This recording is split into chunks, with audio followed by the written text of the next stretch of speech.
You wake up in the dark. Not comfortable darkness. This darkness is wet. It smells like something died, and the floor beneath you is moving. The building is sinking into the swamp they built it on, the same swamp they created by filling a lake with garbage and dead animals 40 years ago. Welcome to 5 Points. 1855. 1 in 3 children born here won't see their 5th birthday. This is what life was actually like in America's most notorious slum.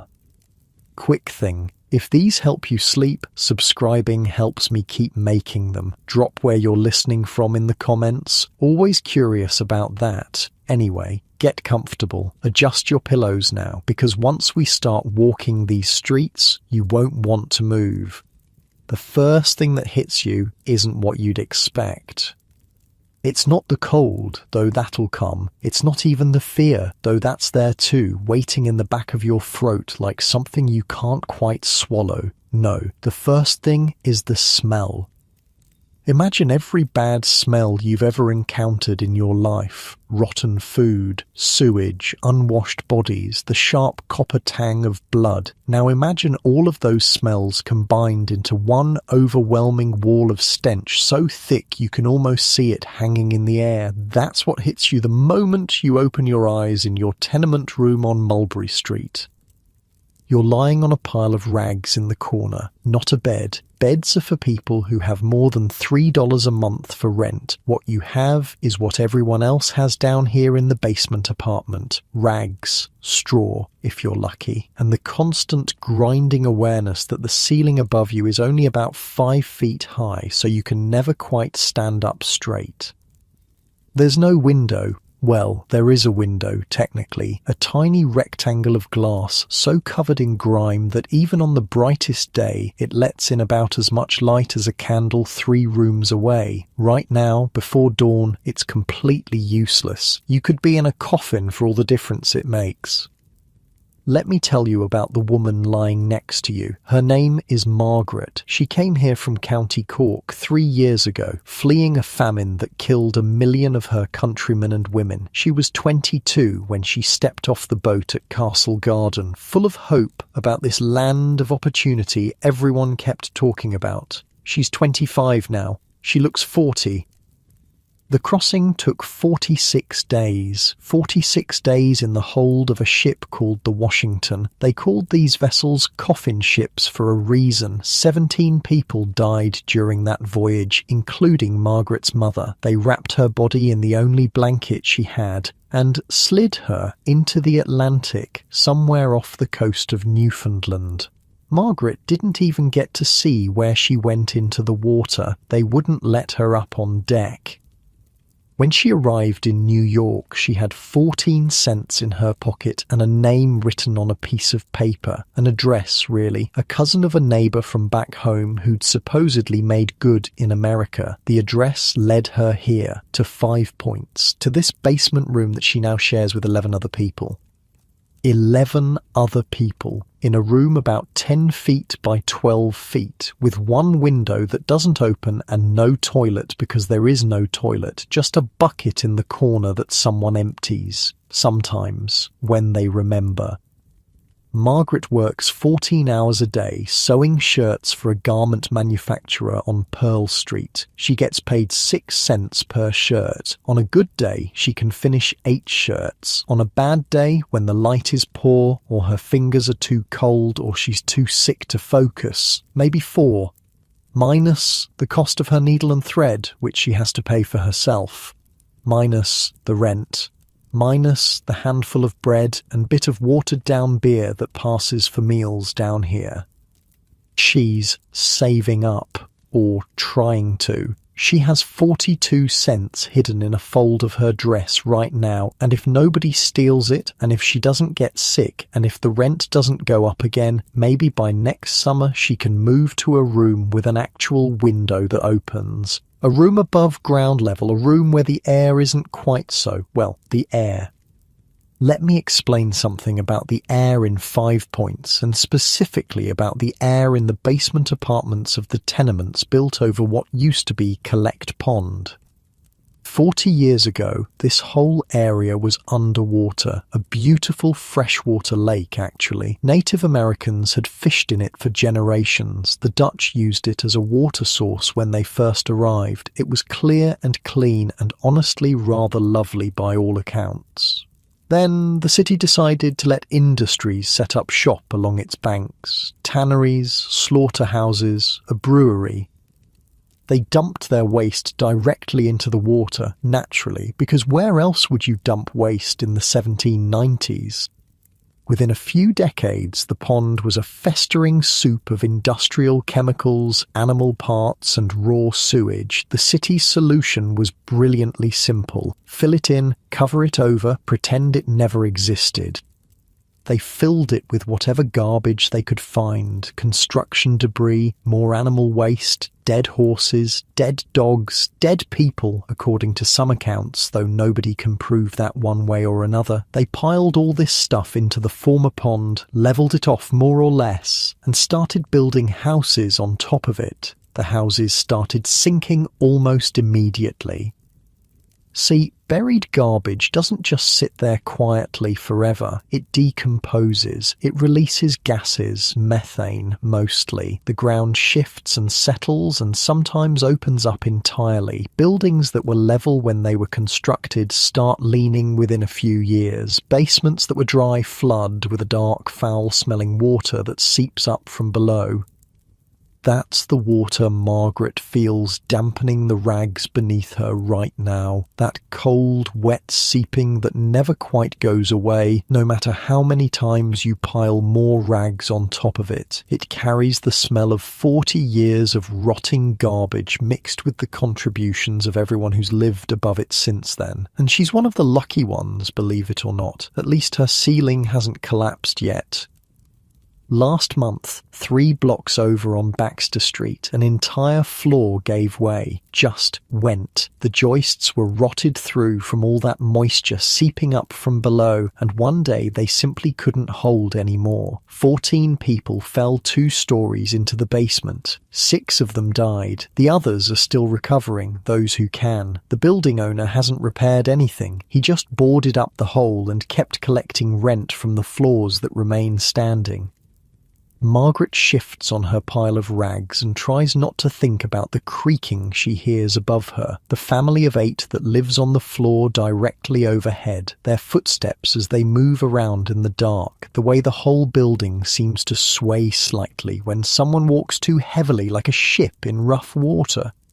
Actually, that comparison isn't far off. There's a tenement a few blocks away that everyone calls the Ship. They say it's because boats used to dock there back when the water came this far inland, but the people who live there say it's because navigating that building is like trying to find your way around a maze of ladders and trapdoors and sudden drops, stairs that lead nowhere. Hallways that end in walls, rooms you can only reach by climbing through other rooms.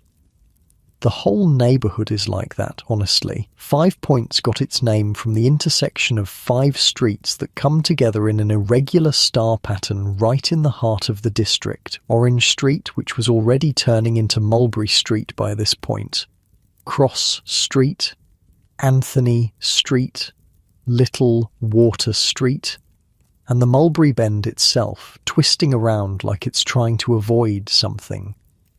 What it's trying to avoid, of course, is the swamp, the underground remains of Collect Pond that nobody managed to completely fill in or drain. Water still bubbles up through cracks in the pavement sometimes, basements flood without warning, whole streets turn to knee-deep mud when it rains. 5 Points. Paradise Square, they called the Central Plaza when they first built it. Paradise Square. You have to appreciate the dark humour of that one. Okay, Margaret is awake now, not because of her internal clock, though after 3 years of 14-hour workdays, her body knows when it's time to get up. No, she's awake because of the rats. The rats in 5 Points are legendary, and I don't mean that as hyperbole. I mean that Visitors from other cities, other countries even, wrote home about the rats of 5 Points the way people write home about the Eiffel Tower or the Grand Canyon. They're that remarkable. They're enormous, first of all, fed on garbage and human waste, and occasionally each other. Some of them grow as big as cats. Bigger, and they're fearless in a way that suggests they understand exactly who's in charge in this neighborhood. Hint, it's not the humans. The rat that just ran across Margaret's foot wasn't particularly large, maybe the size of her fist, but its presence reminds her that she needs to check her shoes before she puts them on. Last week, a woman on the 3rd floor put her foot into a shoe without checking and got bitten so badly she couldn't walk for 2 days. The wound is infected now. Everyone's waiting to see if she'll keep the foot. Margaret's shoes are clear. Small victory. She slides them on and begins the process of standing up, which in a room with a 5-foot ceiling means a kind of perpetual crouch. Her back aches constantly from this. It's been 3 years. She doesn't remember what it feels like to stand up straight indoors. Around her, the other 11 residents of the basement room are also stirring. The O'Brien family in the corner, father, mother, and 4 children, ranging from 12 years old down to an infant who cries constantly because it's hungry constantly because there's never quite enough food. The infant's crying is what actually woke Margaret, now that she thinks about it. On the other side of the room, the 3 German men who arrived together last year and work at a slaughterhouse down by the river. They speak little English and keep to themselves mostly, communicating with the Irish families through gestures and shared exhaustion. They leave earliest, well before dawn, because the slaughterhouse starts work at 4 in the morning. And near the door, or what passes for a door in this basement, a woman named Bridget who claims to be Margaret's cousin's neighbour from back in Cork, but who Margaret has never actually verified, because how would you even do that? Bridget works nights. Nobody asks doing what. Nobody needs to ask. The bucket in the corner is full. It's been full for 2 days. Whoever was supposed to empty it has either forgotten, died, or simply given up. Margaret tries to breathe through her mouth as she edges past it toward the narrow stairs that lead up to ground level. The stairs are where it gets dangerous. 12 steps. 12 narrow, worn, half-rotted wooden steps between the basement and the street. No railing, no light. Just your hand against the damp wall and your faith that the wood hasn't given way since yesterday. Margaret has watched 2 people fall down these stairs in the past month. One broke her arm. The other broke her neck. She goes slowly, 1 step at a time, feeling with her foot before she puts her weight down. The wood creaks and groans beneath her but holds. This time. At the top of the stairs, a door that doesn't quite fit its frame. Margaret pushes through into the hallway of the tenement proper and her first breath of marginally fresher air in 12 hours. I say marginally because the hallway isn't exactly a breath of fresh country air. The sinks are out here, see? The common sinks that serve all 6 floors of this tenement, and the sinks are connected to a cesspool in the basement, a different basement than the one Margaret just crawled out of, theoretically.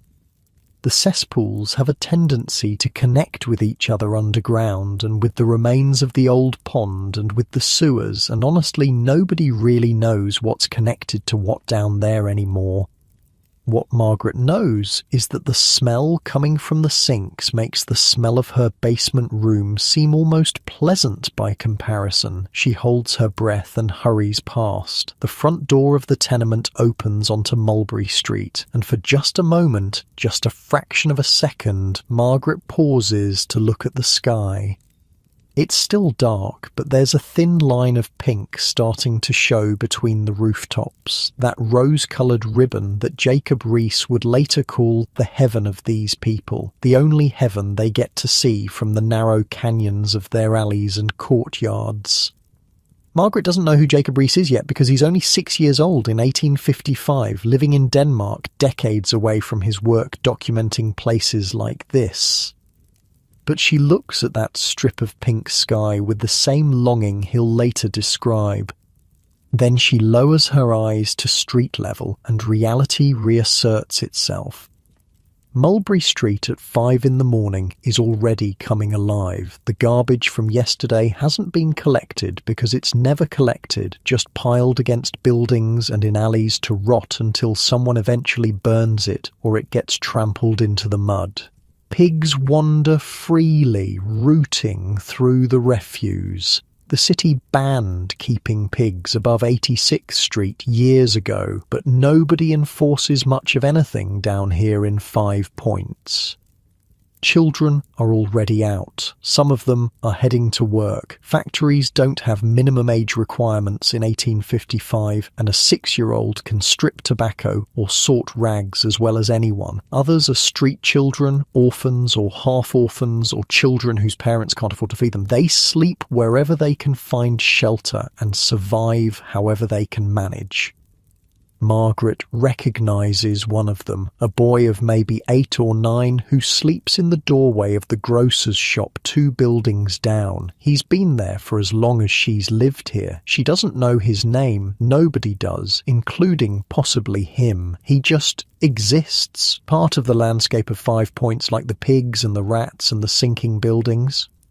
She should give him something. She knows this. Her conscience tells her this, and the priest at Transfiguration Church on Mott Street certainly tells her this every Sunday in his booming voice about Christian charity and loving thy neighbour. But her 42 cents won't save this boy, won't even help him meaningfully, and without those 42 cents she'll never get out of that basement. She'll die in that basement of cholera or tuberculosis or a collapsing ceiling or any of the 100 other things that kill people in 5 Points. So she looks away, like everyone else does, and she keeps walking. Her workplace is 8 blocks away, on Pearl Street, where it curves toward the river. 8 blocks isn't far in modern terms, maybe a 10-minute walk on a clear sidewalk, but nothing is clear in 5 Points. The streets are rivers of mud after yesterday's rain, mixed with horse manure and human waste and God knows what else. The wooden sidewalks where they exist are broken and treacherous, and every block brings new hazards. Here's what you have to watch out for walking through 5 Points in 1855. First, the pigs. They're everywhere and they don't move for anybody. Second, the holes. The streets are full of them. Some are potholes, some are actual sinkholes where the ground has simply given way into the tunnels and cesspools below. Third, the people. Not all the people, obviously. Most people in 5 Points are just trying to survive, same as Margaret, but some people have discovered that survival is easier if you take what you need from others. The gangs are everywhere.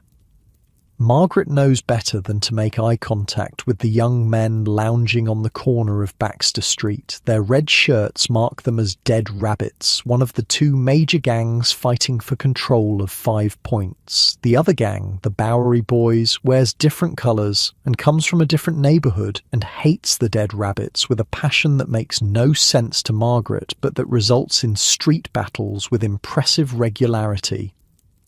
Last summer, the 2 gangs fought for 2 full days. They used clubs and knives and paving stones and guns. When the militia finally restored order, 8 people were dead and at least 100 injured. Margaret hid in her basement room the whole time, listening to the screaming above her head, waiting for a stray bullet or a fleeing rioter to come crashing through her door. The Dead Rabbits on the corner let her pass without comment. It's too early for them to be actively looking for trouble, and besides, she has nothing worth stealing. She's visibly poor, visibly Irish, visibly one of them in some fundamental way, not worth the effort. She's past them now. 2 more blocks to go. The sky is brightening, that strip of pink spreading into orange, and somewhere in the distance, a church bell starts to ring. 5 o'clock. Time for good Christian souls to start their day of labour. Margaret walks faster. She has shirts to sew. But let me tell you about where she just walked past. That corner where the dead rabbits were lounging, right behind them, in an alley so narrow you have to turn sideways to enter it. There's a building that doesn't have a name anymore. It used to be called the Old Brewery when it was actually a brewery, back when Collect Pond was still a pond. Then it became a tenement, and then it became something else entirely. They tore it down 3 years ago, in 1852. The Methodist ladies raised money and bought the building and demolished it. Every last rotting timber and crumbling brick. They built a mission house in its place, clean, bright, full of hope for the redemption of 5 Points. But the people who live around here still remember the old brewery. Some of them were born there. Some of them lost family there. All of them know the stories. A murder a night for 15 years, they say. Maybe that's an exaggeration, maybe not. The old brewery was a 5-story building divided into something like 75 rooms, though room is a generous term for the spaces people actually lived in, more like cells or animal pens. Places where you could fit one human being lying down if they didn't stretch out too much. 1,000 people lived there at its peak. 1,000 people in a building designed to brew beer, not house families. They slept in the old machinery rooms. They slept in the cellars. They slept in the hallways, which had names like Murderer's Alley and the Den of Thieves. Names that were not metaphorical. When they finally tore it down, they found bones in the walls. Human bones. Nobody knew how many bodies had been hidden there over the years. Nobody wanted to count. Margaret walked past that spot every day for 3 years when the old brewery was still standing. She never went inside. Some instinct told her that if she crossed that threshold, she might not come out again, not alive anyway. The mission house that replaced it is better, cleaner, brighter. The ladies who run it hand out bread sometimes, and there's a school for the children and a sewing workshop where women can earn fair wages. Margaret has thought about applying there. The wages are slightly better than what she makes now. But the mission house also requires you to attend religious services, Protestant services, and Margaret is Catholic, like most of the Irish in 5 Points, and the thought of sitting in a Protestant church while they try to convert her away from the faith her mother died holding on to, well, some things aren't worth even slightly better wages. Besides, the mission house can only employ so many women, and there are thousands of women in 5 Points who need work. Margaret has learned not to hope for things that probably won't happen. Hope is expensive in a neighbourhood like this. It costs energy she can't afford to waste. She's at the workshop now. Pearl Street, where the brick buildings look almost respectable from the outside. Inside, of course, it's a different story, but that's a story for another hour. Right now, Margaret needs to get to her station before the foreman docks her pay for being late. Right now, she needs to survive another day. She pushes open the door. The smell of machine oil and sweat hits her face. The sound of sewing machines already running, because some women have been here since midnight, sleeping next to their stations so they can work through the night and earn an extra few pennies. Margaret finds her machine, sits down, picks up the first shirt, begins to sew. Outside, the sun is rising over 5 Points. That thin strip of rose-coloured sky is spreading now, touching the tops of the tenements with something that might almost be called light. The pigs are rooting through the garbage. The children are heading off to their various destinations. The men in red shirts are lighting their first cigarettes of the day. And somewhere in the basement on Mulberry Street, that infant is still crying, still hungry, still alive for now. In 5 points in 1855, that's about the best you can hope for, still alive. For now. The sewing machine is older than Margaret. It squeaks with every rotation of the wheel, a high-pitched complaint that joins the chorus of 40 other machines in this room, all of them squeaking at slightly different pitches, creating a sound like a flock of angry birds trapped indoors. Margaret's station is in the back corner, away from the windows. The windows are valuable real estate in a garment workshop. Natural light means you can see your stitches clearly. Clear stitches mean fewer mistakes. Fewer mistakes mean you don't get your pay docked for ruined shirts. The women who've been here longest have claimed the window seats. Margaret has been here 8 months. She'll probably be dead before she works her way up to a window. That's not pessimism, that's math. The average life expectancy in 5 points is somewhere around 30 years. Margaret is 25. She's already borrowed time. The shirt in her hands is cotton, mass-produced for sale in shops uptown where men with clean fingernails will pay $2 for something Margaret earns 6 cents to make. The markup is obscene when you think about it, so Margaret has learned not to think about it. Thinking leads to bitterness. Bitterness leads to distraction. Distraction leads to crooked stitches. Crooked stitches lead to docked pay. She focuses on the needle. In, out, in, out. The rhythm becomes automatic after a while. Your hands know what to do even when your mind wanders. Her mind wanders to the boy in the doorway, the one she passed this morning, the one she's passed every morning for 3 years without ever learning his name. There are thousands of children like him in New York right now, maybe 30,000 depending on who's counting and what they count as a child. They sleep in doorways, in alleys, under bridges, in the gaps between buildings. They form packs for protection, little gangs of 8-year-olds who watch each other's backs because nobody else will. Some of them sell newspapers. You've probably seen pictures of them, those old photographs of boys in caps shouting headlines on street corners. Newsboys, they're called. Sounds almost charming when you say it fast. The reality is less charming. The boys buy papers wholesale early in the morning, usually around 4 or 5 o'clock. They pay about a half cent per paper. Then they spend the rest of the day trying to sell those papers for a penny each, keeping the difference. On a good day, a newsboy might clear 20 or 30 cents. On a bad day, when the headlines aren't interesting or the weather keeps people indoors, he might not sell anything at all, and he still owes for those papers he bought in the morning. The newspaper companies don't take returns. So, the boys learn to be creative with their headlines. A small fire becomes a massive conflagration. A minor political disagreement becomes senators nearly come to blows. Anything to catch a customer's attention for the half second it takes to make a sale.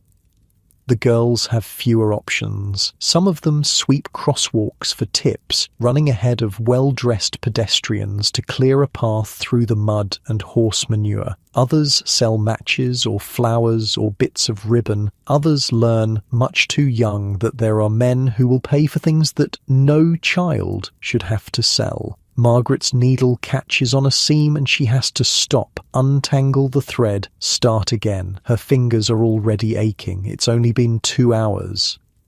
Outside the workshop, the city is fully awake now. She can hear it through the thin walls, cartwheels on cobblestones, vendors shouting, the general roar of 100,000 people crammed into a space meant for maybe 20,000. And underneath all of it, if you listen carefully, the sound of water. Water is everything in 5 points. Getting it, avoiding it, surviving it.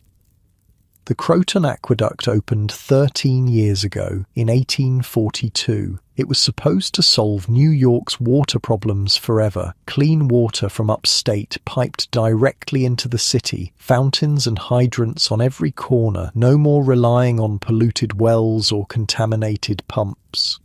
Uptown, it worked. The wealthy neighborhoods got their clean water, their indoor plumbing, their flush toilets.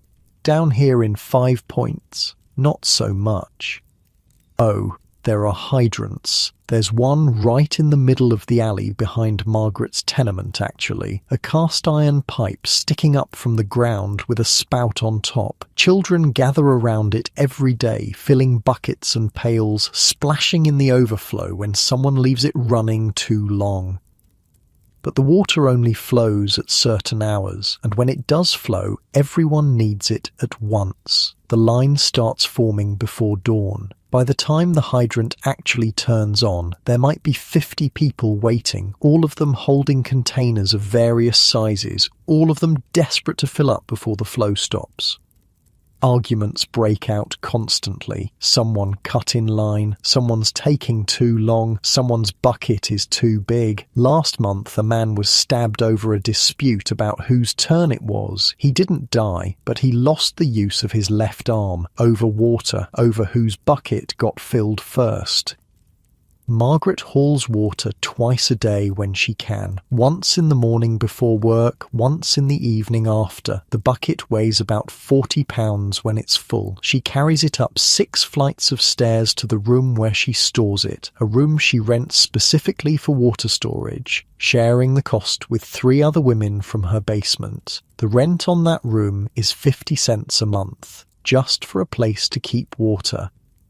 When the hydrant isn't flowing, there are other options. Pumps scattered around the neighborhood, drawing from wells that tap into the groundwater, the same groundwater that flows through the cesspools and the rotting remains of Collect Pond, the same groundwater that carries cholera and typhoid and a dozen other diseases that nobody has names for yet. People drink it anyway. What choice do they have? Margaret doesn't drink the pump water, not anymore, not since the summer of '49 when cholera swept through 5 Points and killed. Well, nobody knows exactly how many. Hundreds, certainly, maybe thousands. The bodies piled up faster than they could be buried. Mass graves in Potter's Field, unmarked and uncounted. Margaret survived that summer. Barely. She was sick for 3 weeks, sick enough that she made peace with God and said goodbye to everyone she knew, but she pulled through somehow. The woman who shared her sleeping space did not. Margaret woke up one morning next to a corpse and had to wait 6 hours for someone to come collect it. After that, she stopped drinking the pump water. She pays extra for water from the hydrant, hauled from upstate where the sources are clean. It costs more than she can really afford, but she's alive. The woman next to her is not. In, out, in, out. The needle keeps moving. The shirt is almost done. Another few minutes and she can start on the next one. Through the window, she can't see from her corner station. The sun is climbing higher. It must be almost noon by now. Her stomach is growling. She brought a piece of bread with her this morning, wrapped in a rag and tucked into her pocket. She'll eat it during the 15-minute break they get at midday. 15 minutes to eat, use the privy, stretch her legs, then back to the machine until dark. Let me tell you about what's happening underneath Margaret's feet right now. 5 Points sits on top of a network of tunnels, sewers mostly, big brick-lined passages that were built to drain the streets and carry away waste. They connect to each other in ways that nobody fully mapped, branching and merging and sometimes dead-ending into underground chambers that might have been cisterns once, or basements, or something else entirely. The city uses these tunnels. The official city, I mean. Maintenance workers go down there occasionally to clear blockages or repair damage, but they don't go down at night. They don't go alone, and they definitely don't go into certain sections, the sections where the official maps show nothing but blank space, because other people use those tunnels too. They're called the swamp Angels, named for the swamp that 5 Points was built on top of. They're a gang, loosely organised, made up of thieves and muggers and people who've discovered that the tunnels offer the perfect escape route. Here's how it works. A swamp angel robs someone on the street, maybe picks a pocket, maybe something more violent. Before the victim can even cry out, the angel disappears. Not into an alley, not into a building, into a sewer grating, down into the darkness beneath the street where the police won't follow. The tunnels connect to basements all over 5 Points, to cellars with hidden trapdoors, to abandoned buildings with entrances nobody remembers. A man can drop into a sewer on Cross Street and emerge 10 minutes later in a tenement on Cherry Street, half a mile away. By the time the cops figure out what happened, he's long gone. They say the swamp angels have a whole city down there, chambers where they store their stolen goods, places where they sleep, safe from the police and the weather and everyone else who might want to find them. Some people say they've seen lights moving through the grates at night, flickering deep below street level. Margaret has never seen a swamp angel. She hopes she never does. The women in her building whisper about them sometimes, about people who went out at night and never came back, about screams from underground that stopped suddenly, about the things that live in the tunnels besides the thieves. Rats, certainly. The tunnels are full of rats, bigger than the ones on the surface, some say, fed on whatever washes down from above, and other things too. Dogs gone feral, pigs that fell through sinkholes and survived somehow, maybe people who went mad and never came back up. Margaret doesn't like to think about what's under her feet. She doesn't like to think about the fact that the floor of her basement room is only a few feet above those tunnels, that sometimes late at night she can hear sounds coming from below, scraping, shuffling. Once, what sounded like laughter. She tells herself it's just the building settling, the sinking ground shifting, nothing to worry about. Nothing that can hurt her as long as she stays above ground and doesn't go out after dark. In, out, in, out. The shirt is finished. She sets it aside, picks up the next one. Her fingers know what to do. Meanwhile, about 6 blocks away, on a street that officially has a name but that everyone just calls Blind Man's Alley, something interesting is happening. The alley isn't wide enough for 2 people to walk side by side. The buildings on either side lean toward each other, their upper floors almost touching, blocking out the sky so completely that it's twilight down there even at noon. The cobblestones are slick with something best not examined too closely. The smell is, well, it's an alley in 5 Points, you can imagine. But people live here. They live in the buildings that line this alley, in rooms so small and dark that the tenants have to feel their way around by touch. Most of the people who live here are blind. That's how the alley got its name. Some of them were born blind. Some of them went blind from disease or injury, or the simple accumulation of years in conditions that damage eyes as surely as they damage everything else. Some of them pretend to be blind because blind beggars make more money than sighted ones, and nobody checks too carefully. They're all tenants of the same landlord, an old man named Daniel Murphy who lives in a slightly better building a few streets over. Murphy made his fortune from this alley and the tenements around it. $400,000, he claims. $400,000 squeezed out of people who can't see where their rent money goes. The thing about Murphy is that he went blind too. Old age caught up with him a few years back, and now he can't see any better than the tenants he's been exploiting for decades. Some people call that justice. Some people call it irony. Murphy doesn't call it anything. He's too busy fighting the Board of Health, which has been trying to force him to make repairs. His argument, when he appeared before the board last year, was memorable. He talked about standing on the brink of the grave, blind and helpless. He talked about his will already written, his monument already waiting for him in Calvary Cemetery. He worked up real tears, apparently, and then someone asked him to actually fix the buildings, and his tone changed entirely. These people are not fit to live in a nice house, he said. Let them go where they can. The board made him clean up the worst of the buildings anyway. The result was complicated. A lot of the blind tenants moved away after the cleanup. The alley lost something when it got slightly cleaner, some sense of community or shared misery that had held it together. New people moved in. Different people. The names stuck even as the character changed. The sound of tapping canes still echoes through that alley morning and evening, the gentle groping tap of the blind man's staff as he feels his way to the street. Some things don't change, no matter how many times the Board of Health sends inspectors. Back at the workshop, Margaret is on her 5th shirt. Her back is a solid wall of pain now. Her fingers have gone past aching into a kind of numb tingling that she knows will turn into cramps later tonight. Her eyes are watering from squinting at stitches in the dim light of her corner station. 9 more hours to go.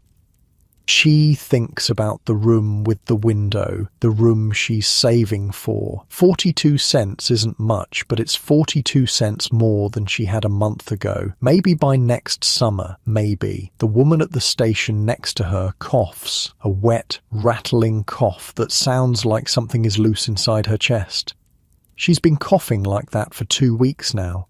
Margaret has started holding her breath when she walks past. Consumption, that's what they call it. The disease that eats you from the inside, that makes you cough up blood, that turns your lungs into something that can't hold air anymore. It spreads in places like this, crowded rooms with no ventilation, shared sleeping spaces, shared everything. Margaret watches the woman cough into her hand, then wipe her hand on her apron, then pick up the next shirt. The shirts will go to shops uptown. Men with clean fingernails will buy them. They'll never know that the stitches were sewn by someone who might be dying. In, out, in, out. Margaret doesn't think about it. She can't afford to think about it. She just keeps sewing. Outside, the afternoon is wearing on. The children who sell newspapers are shouting the evening headlines now, their voices carrying over the general noise of the street. Something about politics, something about a fire in Brooklyn, something about a murder, because there's always a murder. The newsboys work in territories, unofficial zones that they defend against other boys who might try to move in. The best territories are near the ferry landings, where commuters come and go in predictable waves. The worst are deep in 5 Points, where nobody has money for newspapers and the competition is just as fierce anyway. One of those boys selling papers on the corner near the workshop is maybe 10 years old. He's been at this corner since he was 7. Before that, he lived with his mother in a cellar on Orange Street. She died of something. He doesn't know what. One day she was there, and the next day she wasn't, and the landlord threw him out because he couldn't pay rent. He doesn't have a name, or rather, he has several names depending on who's asking. The other newsboys call him Mick. The cops call him that little thief. The women who sometimes give him scraps of food call him poor dear, or the boy, or nothing at all. He sleeps in a different place every night. Doorways when it's warm, under the loading dock behind the warehouse when it's cold, sometimes in the newsboy's lodging house on Fulton Street when he has the 6 cents for a bed. A man named Charles Brace runs that place, a minister who believes that children like Mick deserve better than they're getting. Brace has plans. Big plans. He wants to put children like Mick on trains, send them west to farm families who need workers, fresh air and honest labour and 3 meals a day. It sounds like heaven to Mick. The few times he's heard about it, he's thinking about signing up. But the trains leave from a station uptown, and uptown might as well be another country. The distance isn't far in miles, maybe 20 blocks, but it's a distance Mick has never travelled, through neighbourhoods where people like him get chased away by cops and shopkeepers, and anyone else who doesn't want raggedy children cluttering up their clean streets. So Mick stays in 5 Points, sells his papers, steals what he can when he can't sell enough, survives. Tonight he'll eat whatever he can scrounge. Tomorrow he'll wake up before dawn to buy his papers. The day after that will be the same, and the day after that, and the day after that, unless the consumption gets him, or the cholera, or one of the gangs decides he's in their way, or he falls into one of the sinkholes that open up without warning, or any of the 1,000 other things that kill children in 5 Points every day. He's 10 years old. He might live to see 20. Probably not. Mick knows every hiding spot within 5 blocks of his corner, the loose board in the fence behind the cooper's shop where he stashes the pennies he doesn't want to carry, the gap between 2 buildings on Baxter Street where he can disappear in seconds if a cop comes looking, the cellar entrance on Worth Street that everybody thinks is locked but isn't, where he goes when the rain is too heavy for sleeping outside. He knows which shopkeepers will chase him and which ones will pretend not to see him take a bruised apple or a stale roll. He knows which gang members will cuff him on the ear for being in their way and which ones will break his arm. He knows the sound of boots on cobblestones, whether they're walking casual or walking with purpose. These are the skills that keep him alive. Nobody taught him. He just learned, like all the other children in 5 Points learn, the ones who survive long enough to learn anything at all. Right now, he's watching a woman come out of the garment workshop, not Margaret. A different woman. Older. She's clutching her pay, probably less than $1 for 12 hours of work. She looks exhausted in a way that goes deeper than tired.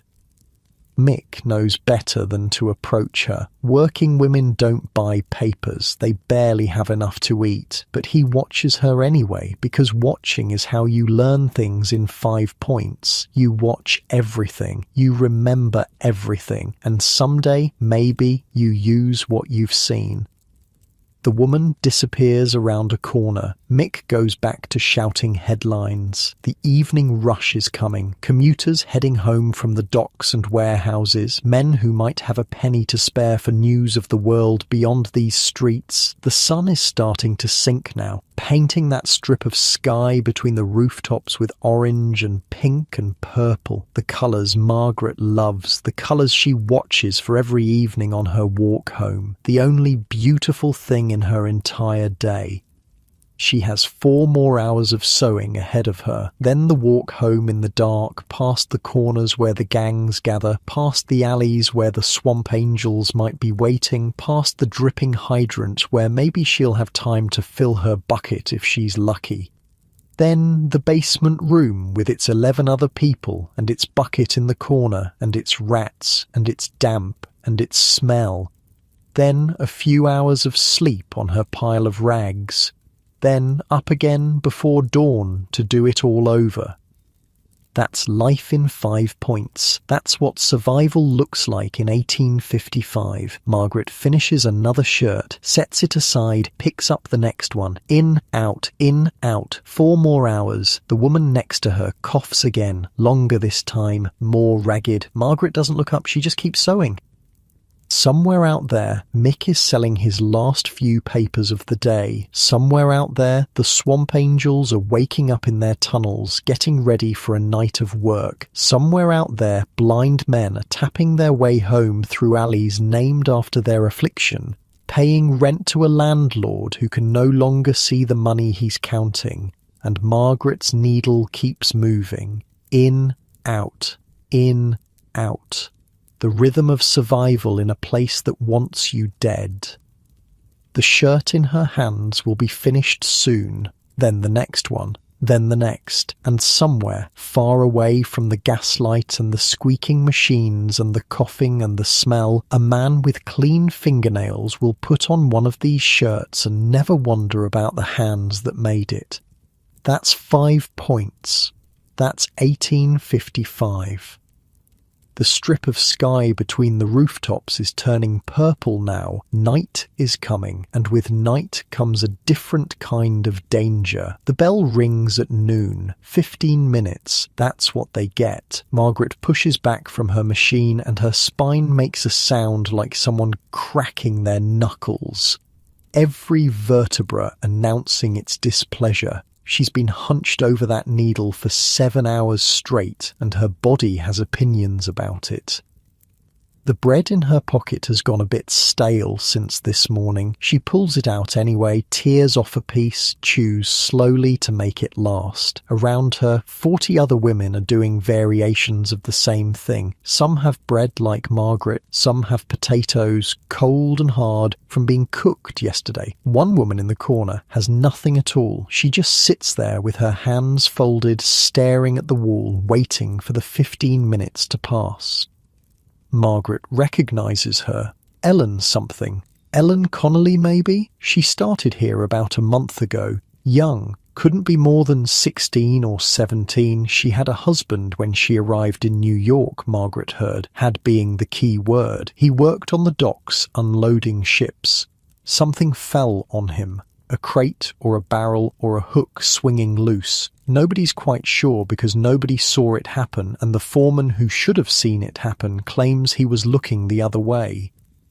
No husband means no income, means no food, means Ellen sitting there with her hands folded, watching other people eat. Margaret tears her bread in half, walks over, drops one piece in Ellen's lap without a word, walks back to her station. She doesn't know why she did that. She can't afford to do that. That bread cost her 2 cents this morning, 2 cents she won't be able to replace until tomorrow's pay, but something about the way Ellen was sitting there, something about the emptiness in her face. Stupid.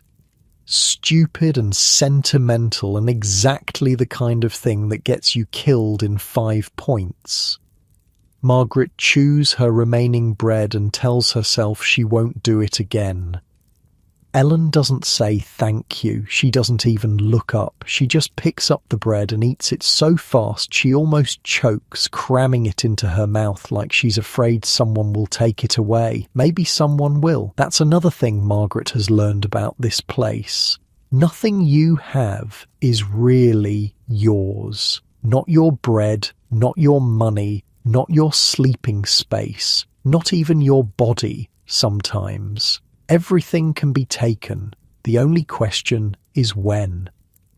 The woman with the cough is eating something that might be cheese. Hard to tell from here. It smells like cheese, or maybe that's just the general smell of the room, which combines machine oil, sweat, fabric dust, and whatever everyone brought for lunch into one unidentifiable odour.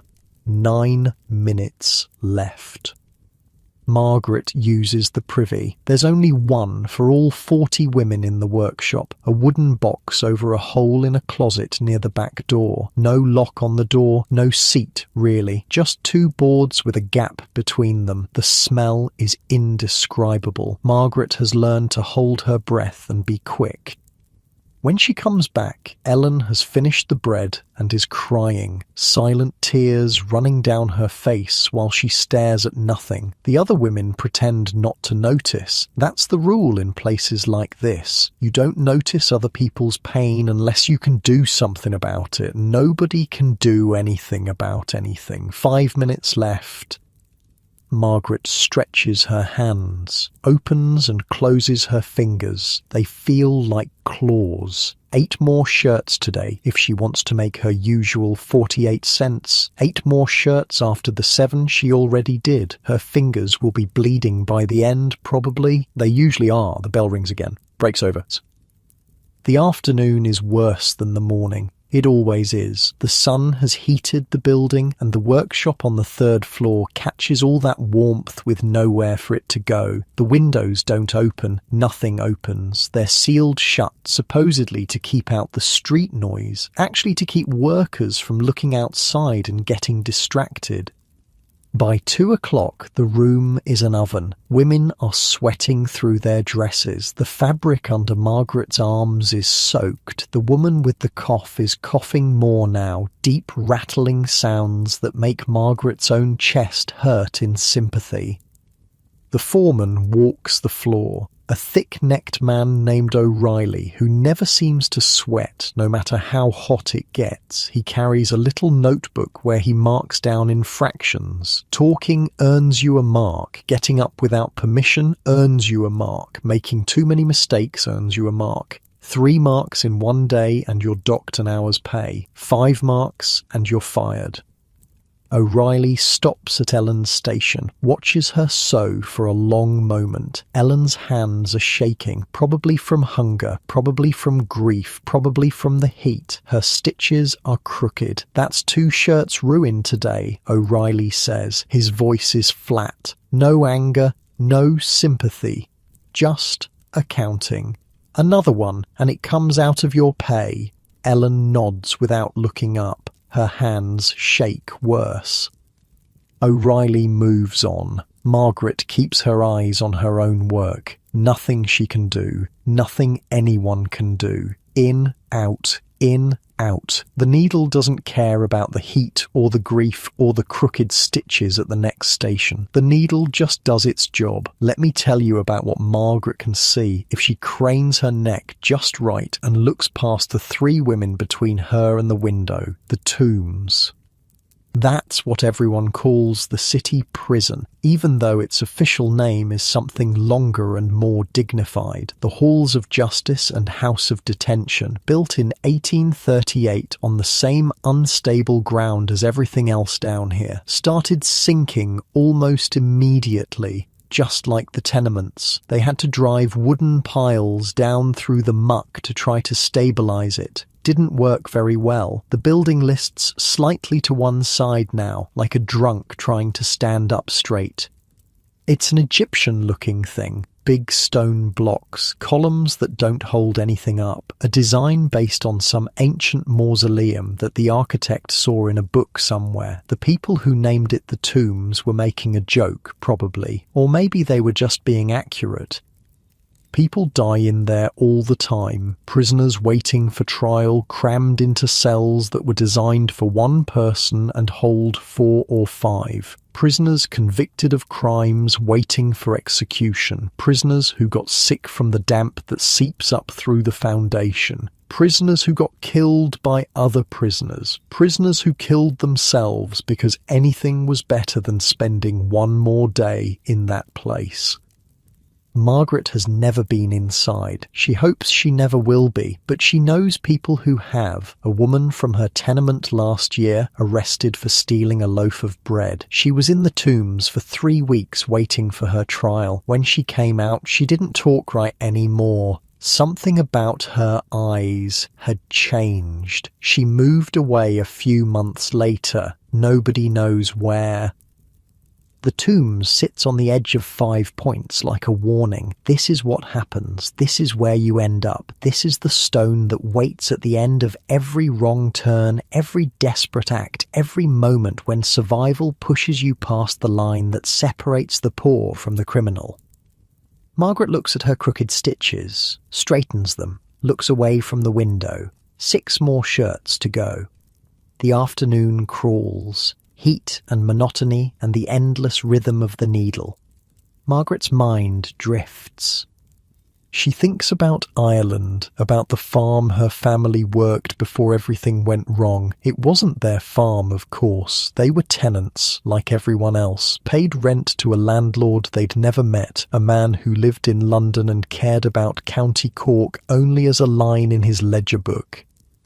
But it was green there. She remembers that, green in a way that New York never is, not even in the parks uptown that she's heard about but never seen, green and soft and quiet except for the wind and the sheep and the occasional cart on the road. Then the potatoes turned black. Then her father died. Then her brothers scattered to wherever brothers scatter when there's no food and no work and no future. Then her mother got sick on the coffin ship.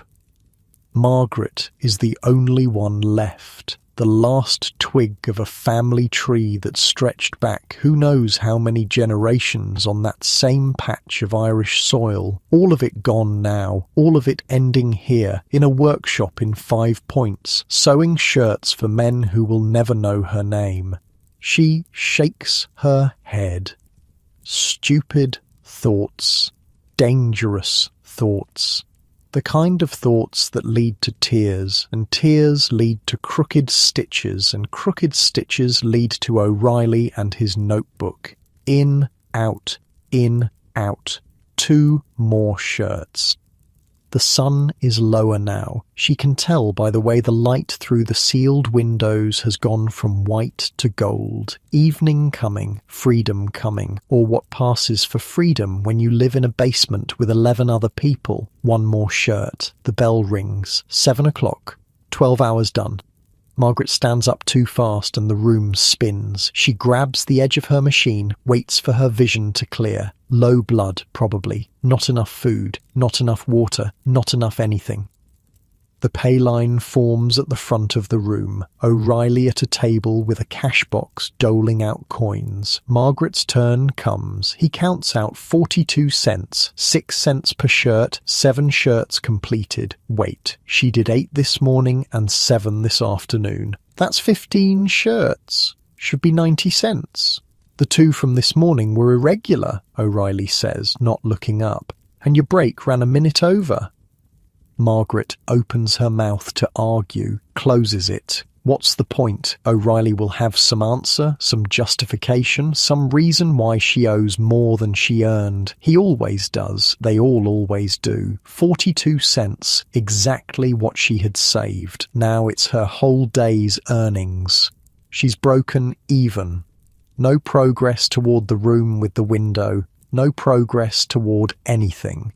She puts the coins in her pocket and walks out. The street hits her like a wall. The heat inside was bad, but out here it's different, thicker, wetter. The smell of a summer evening in 5 Points, rotting garbage baking in the last of the sun, horse manure steaming on the cobblestones, human bodies packed too close together, sweating and unwashed. Margaret starts walking home.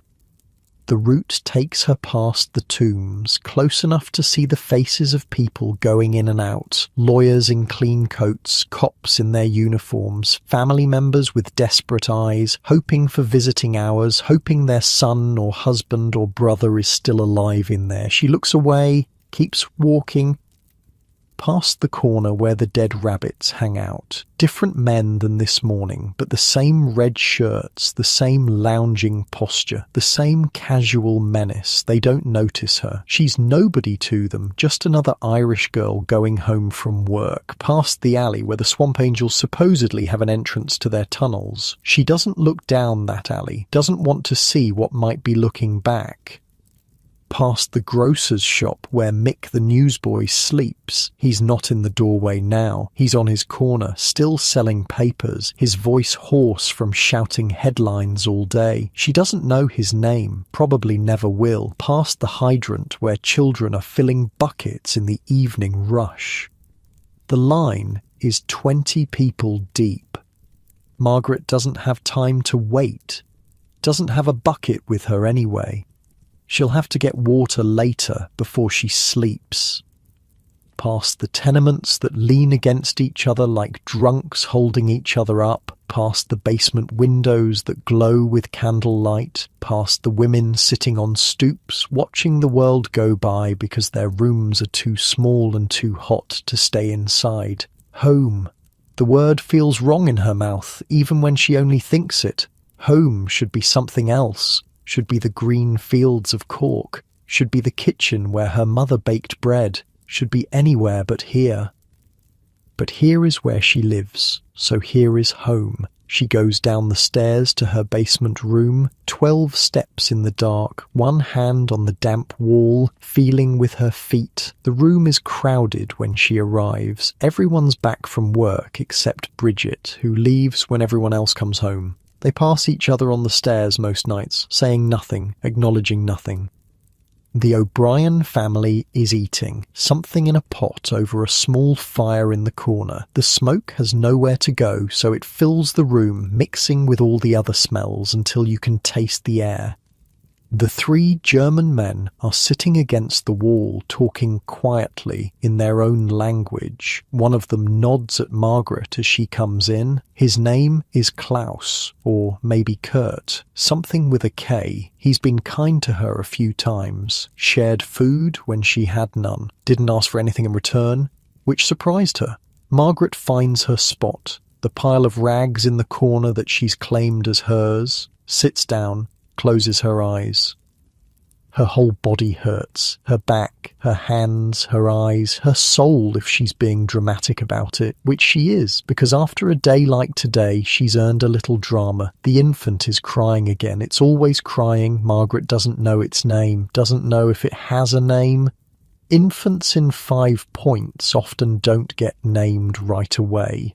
Parents wait to see if they'll survive before investing in something as permanent as a name. She should eat something. She knows this, but eating means getting up, means finding food, means spending money she doesn't have. The bread she brought this morning is gone. Half of it into her own stomach, half of it into Ellen's. Stupid and sentimental. Her stomach growls. She ignores it. She's had worse nights than this. She'll have worse nights again. Klaus, or Kurt, or whatever his name is, walks over, sits down next to her, holds out something wrapped in a cloth. She can smell it before she sees it. Sausage, actual meat. "You eat," he says. His English is broken but understandable. "You too thin." Margaret wants to refuse. She should refuse. Taking food from a man creates obligations, creates expectations, creates situations that get complicated fast.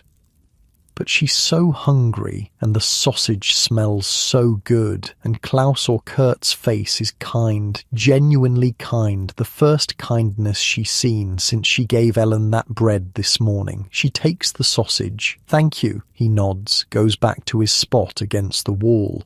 Doesn't say anything else. Doesn't seem to expect anything else.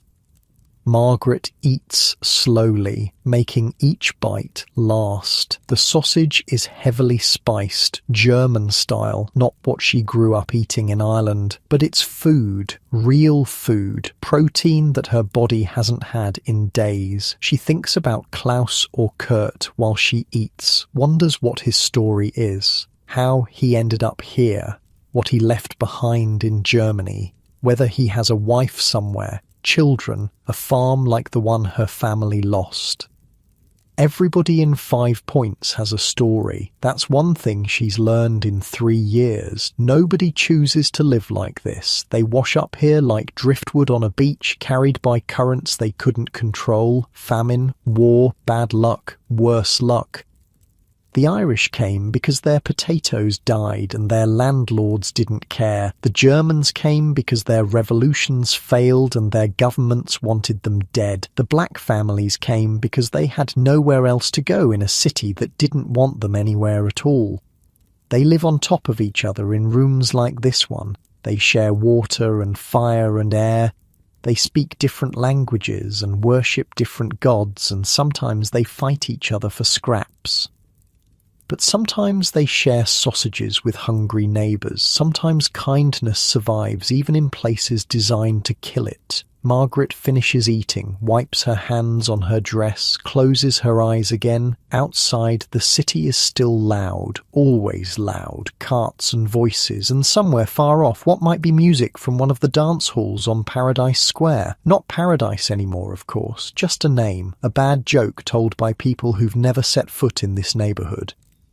The candle across the room gutters and almost goes out. Mrs. O'Brien curses and adjusts the wick. The flame steadies, the shadows dance. Margaret's breathing slows. Her body is shutting down whether she wants it to or not. Too tired to stay awake. Too worn out to worry about tomorrow. She'll need water before she sleeps. She'll need to check her shoes for rats. She'll need to do 100 small things that keep you alive in a place like this. But not yet, not right this second. Right now, she can just stop, The infant stops crying. Mrs. O'Brien must have figured out what it wanted. The silence is startling after all the noise, like suddenly going deaf. Into that silence, Klaus or Kurt starts to hum, low and quiet.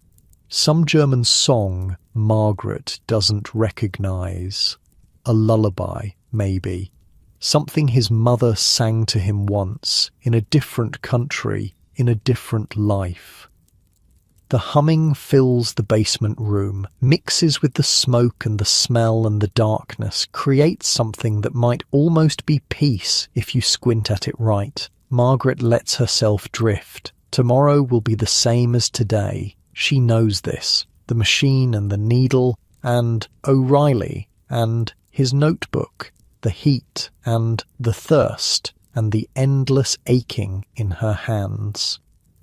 But that's tomorrow. Right now, there's a lullaby and a full stomach and a pile of rags that's almost comfortable if you don't think about it too hard. Right now, she can rest. The candle flickers. The humming continues. The infant sleeps. And somewhere above them in the streets of 5 Points, night settles in like a predator finding a good spot to wait. Margaret sleeps, but 5 Points doesn't. The neighbourhood has a different heartbeat after dark, slower in some ways, faster in others. The honest workers go home, the dishonest ones come out, and in the spaces between, a whole other economy wakes up. Let's leave Margaret in her basement for a moment. Let her rest. She's earned it. But while she dreams whatever dreams come to people who sew shirts for 12 hours, the world above her keeps spinning. The gas lamps come on first, or some of them do. The city installed gas lighting on the main streets a few years back. These tall iron posts with glass globes on top that give off a yellowish glow. They're supposed to make the streets safer, discourage crime, let people see what's coming. In 5 Points, half the lamps are broken, smashed by kids throwing rocks, shot out by gangs who prefer the dark, stolen entirely, iron posts and all, melted down and sold for scrap. The lamplighter who's supposed to maintain them doesn't come down here anymore. Not after what happened to the last one. So the main streets have pools of light surrounded by pools of shadow, and the back alleys have no light at all, just darkness thick enough to touch. This is when the dance halls open. Almack's is the most famous, a big wooden building on Orange Street, 3 stories tall, with a fiddler on the first floor and a bar on the second, and rooms you can rent by the hour on the third. The music starts around 8 and doesn't stop until 3 or 4 in the morning. You can hear it from blocks away on a quiet night, which means you can hear it from maybe 1 block away on a normal night, because quiet nights don't happen in 5 Points.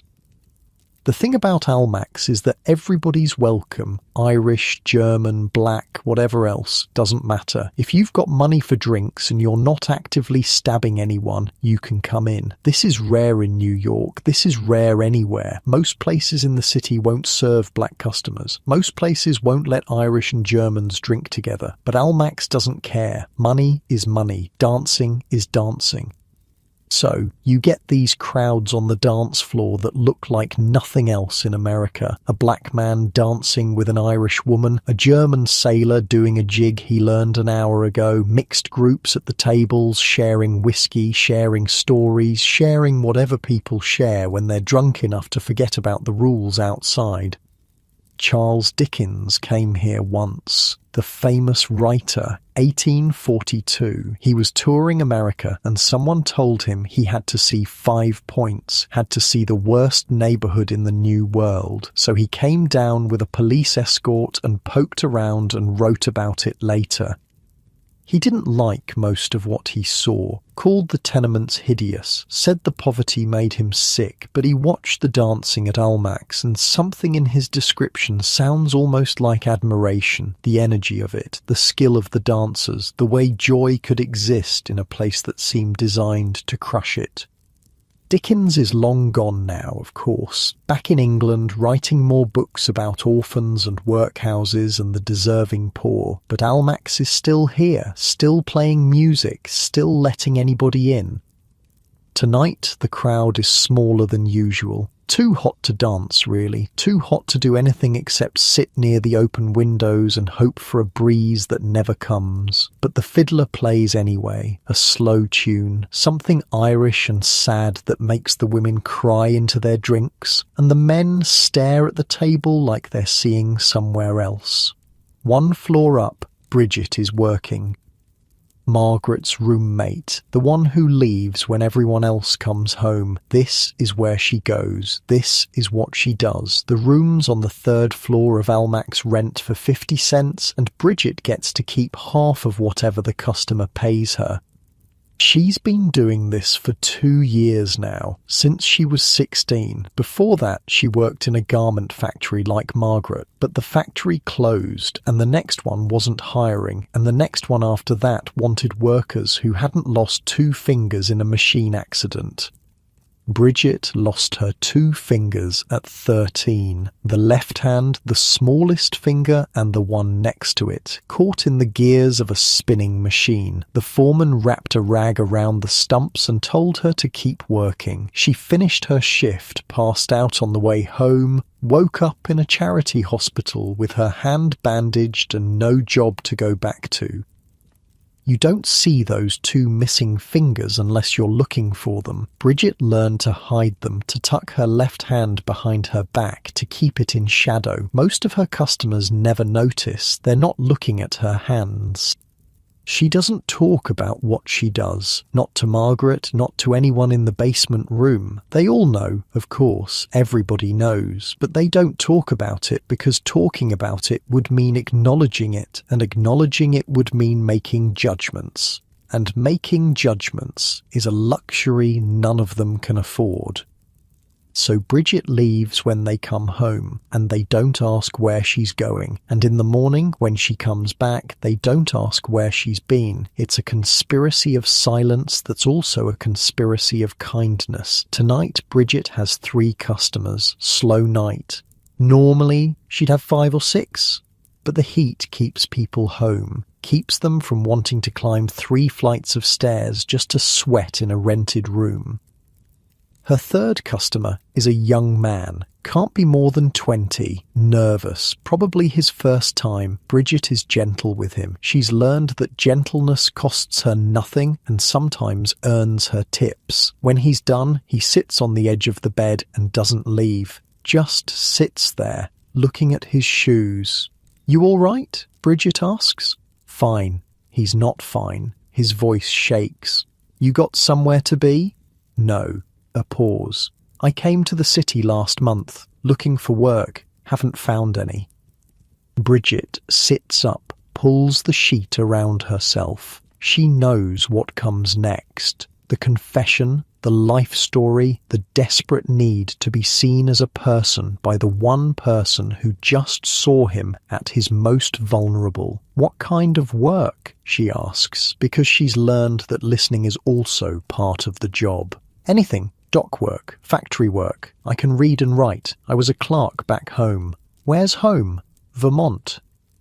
So far away. Bridget has met people from Vermont before. They come to New York full of hope and leave full of nothing, or they don't leave at all. They end up in basements and dance halls and places worse than both. "There's a man on Cherry Street," she says. "Hires clerks sometimes for shipping companies. Ask for Mr. Brennan.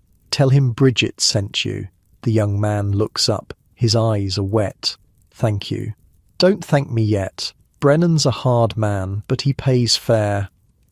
The young man stands, buttons his shirt, leaves money on the dresser, more than he owes. Bridget doesn't count it in front of him. That would be rude. After he's gone, she counts it. A whole $1, twice what she earned tonight from all 3 customers combined.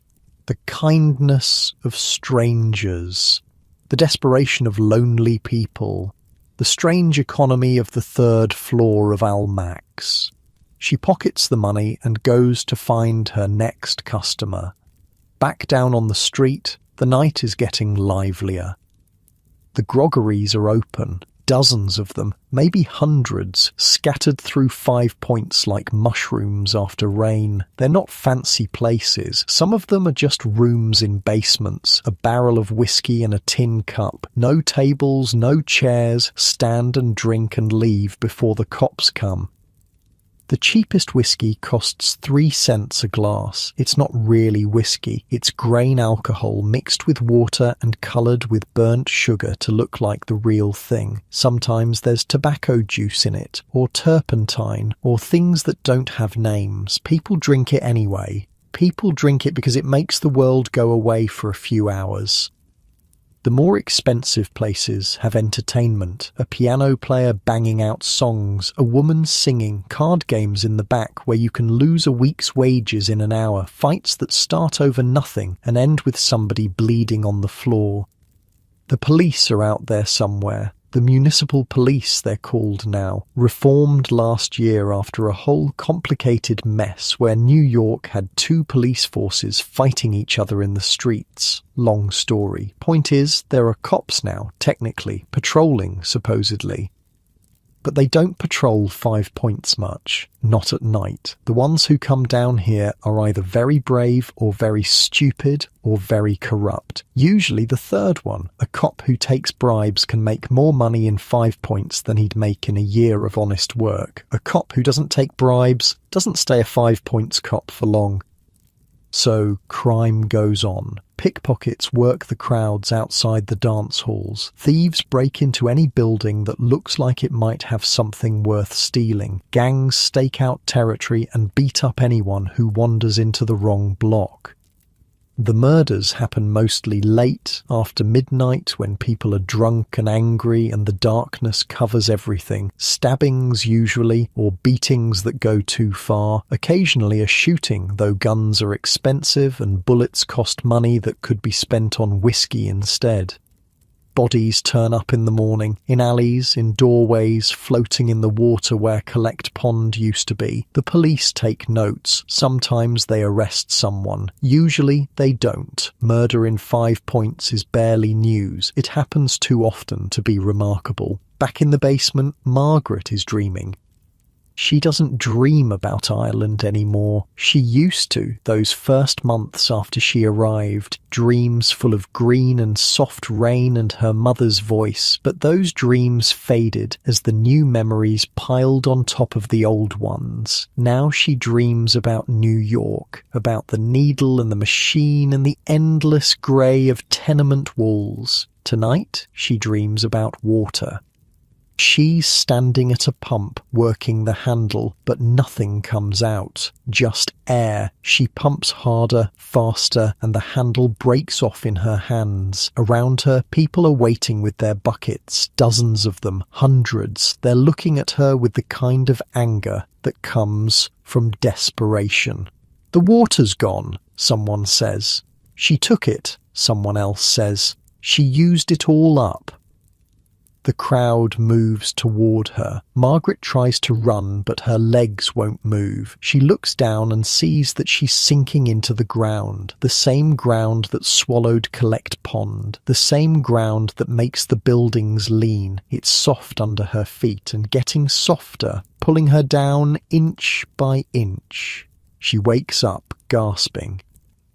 The basement is dark. The candle burned out sometime while she slept. She can hear the breathing of 12 people in the blackness. The O'Briens, the German men, the woman whose name she never learned, the infant, mercifully quiet for once. Her heart is pounding, her mouth is dry. That's real, the dry mouth. That's not a dream. She needs water. Should have gotten water before she fell asleep.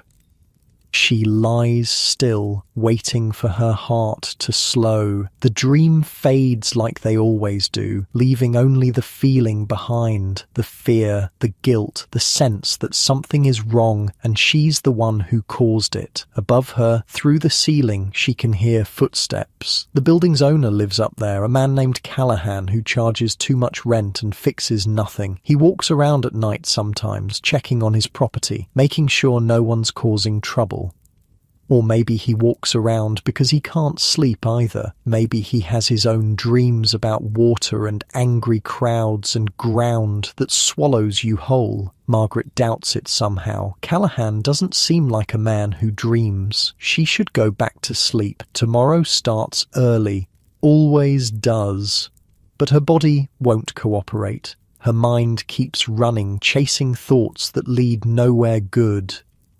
She thinks about Ellen, the young widow from the workshop, wonders if she made it through the day without another ruined shirt, wonders if she found food or if she went to bed hungry like so many others. She thinks about Mick, the newsboy with no name. No, wait, his name is Mick. She does know his name, sort of, wonders where he's sleeping tonight. Probably a doorway somewhere, probably cold even though it's summer because nights still get cold when you've got nothing between you and the stone. She thinks about Bridget, doesn't want to think about Bridget, but thinks about her anyway, what she's doing right now, what she has to do to survive, the math that led her to that third floor at Almack's and keeps her there night after night. Margaret could make that same choice. She's thought about it. In the worst moments, when the hunger gets bad enough and the coins run out, she's thought about it. The money would be better. The hours would be shorter. She could even keep working at the factory during the day if she wanted. Double income, faster progress toward that room with the window. But something stops her. Pride, maybe. Or fear, or the memory of her mother who worked herself to death on a coffin ship rather than compromise her dignity. Maybe it's stupid. Maybe dignity is a luxury, like judgment, that she can't afford. Or maybe it's not. Maybe dignity is the only thing she has left. The only thing they can't take from her. She doesn't know. She doesn't have to know tonight. Tonight she just has to breathe and wait for sleep to come back. Outside, somewhere not too far away, a woman screams. Margaret goes rigid, listens. The scream doesn't repeat, doesn't turn into anything else. Just a single scream, and then silence. Could be anything. A fight, a robbery, a drunk falling downstairs. Could be nothing at all. People scream in 5 points, and nobody asks why. Nobody investigates. Nobody wants to know. Margaret waits for the footsteps above her to stop, for Callahan to go see what happened. They don't stop. He doesn't go. The scream was too far away to be his problem. She lies still and stares at nothing and waits for her heart to stop racing. The basement settles around her, the sounds of sleep, the smell of too many bodies in too small a space, the slight dampness that seeps through the walls no matter how hot the day was. This is her life. This is what she came 3,000 miles to find. A room underground, a job that breaks her hands, neighbours who speak 3 different languages and share one common condition, poverty so deep it has its own gravity. She should be grateful. She knows this. She survived the crossing when her mother didn't. She survived the cholera when thousands didn't. She has work, which millions would kill for. She has a place to sleep, which puts her ahead of the children in doorways and the families in alleys. Gratitude doesn't come, though. Not tonight. Tonight there's just exhaustion and thirst and the echo of that scream still ringing in her ears. Klaus or Kurt rolls over in his sleep, mutters something in German. Margaret wonders what he's dreaming about, whether his dreams are green like hers used to be or grey like hers are now. The hours pass, slowly at first, then faster as her body gives up and lets go. She sleeps again. This time, no dreams. Just darkness, soft and blank, pulling her down. Above her, the dance hall music fades. Almack's is closing. The fiddler packs up his instrument. The drunks stagger home or collapse where they fall. Bridget finishes her shift and starts walking back to the basement, her pocket heavy with that extra $1 from the nervous young man from Vermont. The street sweepers come out. An army of them, mostly immigrants, mostly working for pennies. They push the horse manure and the garbage and the things that don't have names into piles at the corners. In the morning, carts will come and haul it away, or most of it will. Some always remains. 5 Points is never really clean. It just gets less dirty for a few hours before the dirt returns. The sky begins to lighten. Not sunrise yet, but the promise of it. That grey that comes before the pink. Margaret doesn't see it. She's too far underground, but somewhere in her sleeping mind she knows it's coming. Another day, another chance to survive. The infant wakes up and starts to cry, and 5 Points starts all over again. Sunday, the only day Margaret doesn't work. The only day any of them don't work, except for Bridget, who works every night regardless of what the calendar says. Sin doesn't take weekends off, neither does Bridget. Margaret wakes up later than usual. Not much later. Her body doesn't know how to sleep past 5 anymore, but the light coming through the tiny window is different, softer. Sunday light. The basement is quieter too. The O'Brien children aren't rushing to get ready for anything. The German men are still asleep, or at least still lying down. Even the infant seems to understand that today is different. It's making soft gurgling sounds instead of screaming. Margaret lies still for a moment, enjoys the rare luxury of not having to move immediately. Her hands don't hurt as much today. They had a whole night to recover, and they'll have a whole day to rest before she has to use them again. Small mercies, that's what her mother used to call moments like this. Small mercies scattered through the hard days like coins dropped on a road. You couldn't live on them, but you could be grateful when you found them.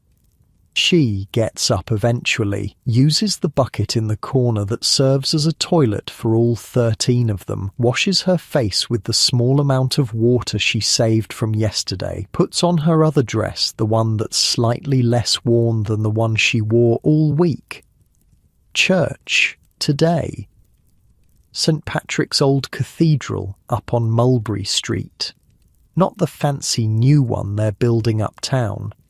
The old one. The one the Irish have been going to since before Margaret was born. She walks up the basement stairs and into the morning. The air is different on Sundays. Still smells bad, of course. Still carries that 5 Points perfume of rot and waste and too many people. But there's less urgency in it. Fewer carts on the streets. Fewer people rushing somewhere. Even the rats seem calmer, like they know the rhythm of the week and have adjusted their expectations. Margaret walks north on Mulberry, past tenements she's passed 1,000 times, but today she actually looks at them, really looks. They're not all the same, these buildings. Some are older, the kind that used to be single-family homes before the landlords carved them up into a dozen apartments. You can tell those by the stairs that don't quite fit, by the doors that were cut into walls that were never meant to have doors.